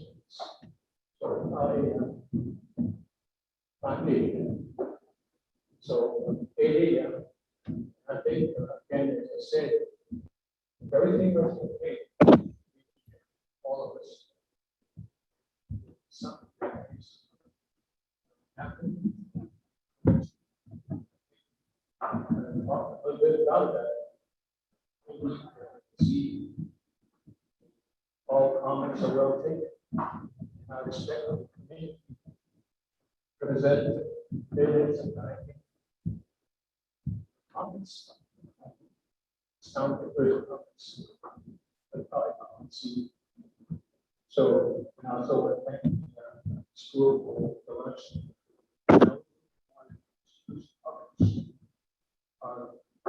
Very own chapter manager.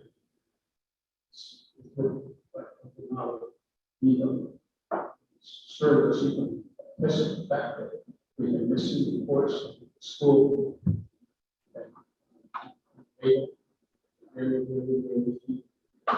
Always a challenge.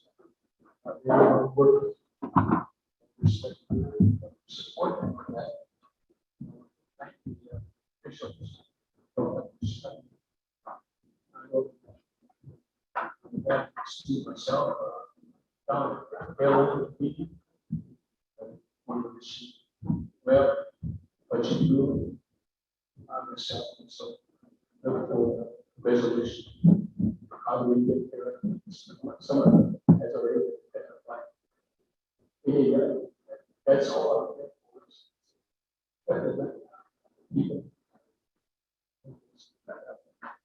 Very, to be honest, showed up. Someone solved any issue. Well, I should, but I, you as true leadership, being a community, sitting, or someone, if I just, so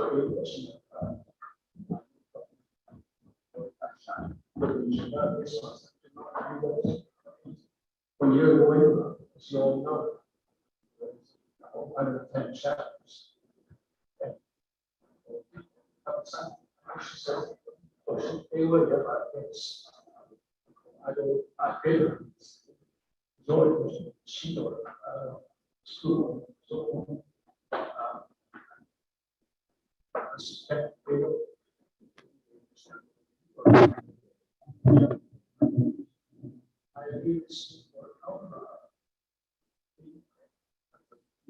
or they wish to see. I will see. That needs to be addressed. So I know that residents of Annex, they have something which are not a student. What do you mean?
All right, sir.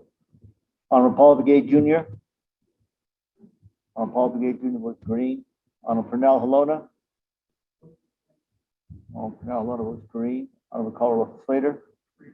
Honorable Colorado Slater votes green. Honorable Charlene So. Charlene So. Honorable Edison J. Wanika. Honorable Edison J. Wanika votes green. Chair vote of 4 in favor, 0 opposed.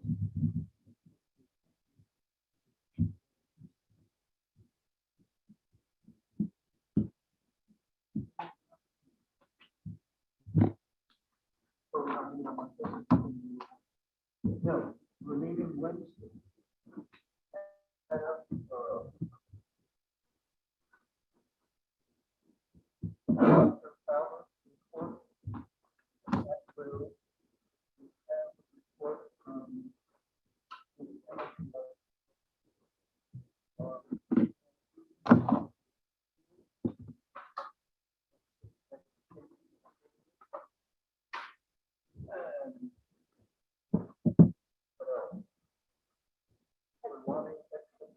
Same type of data that you furnished.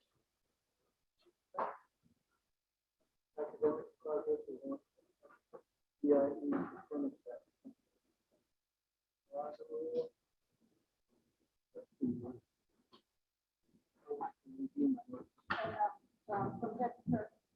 Oh, the head start. From so we have registration. 0195. That's the plan of operation, right? It's a restatement of, Oh, restatement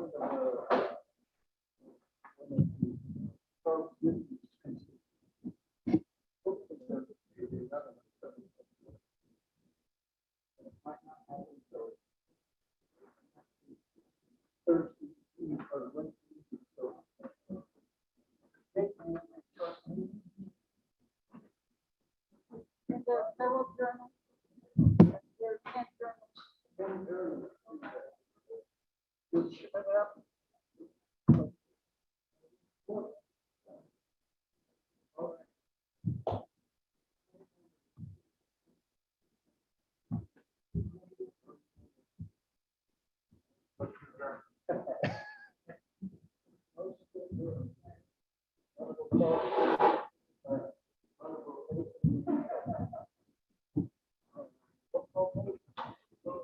Yes, sir. Honorable Paul Begay Jr. Honorable Paul Begay Jr. votes green. Honorable Pernell Halona. Honorable Pernell Halona votes green. Honorable Colorado Slater. Honorable Colorado Slater votes green. Honorable Charlene So. Honorable Charlene So. Honorable Edison J. Wanika. Honorable Edison J. Wanika votes green. Chair vote of 4 in favor, 0 opposed. Adjourned at 3:45 p.m.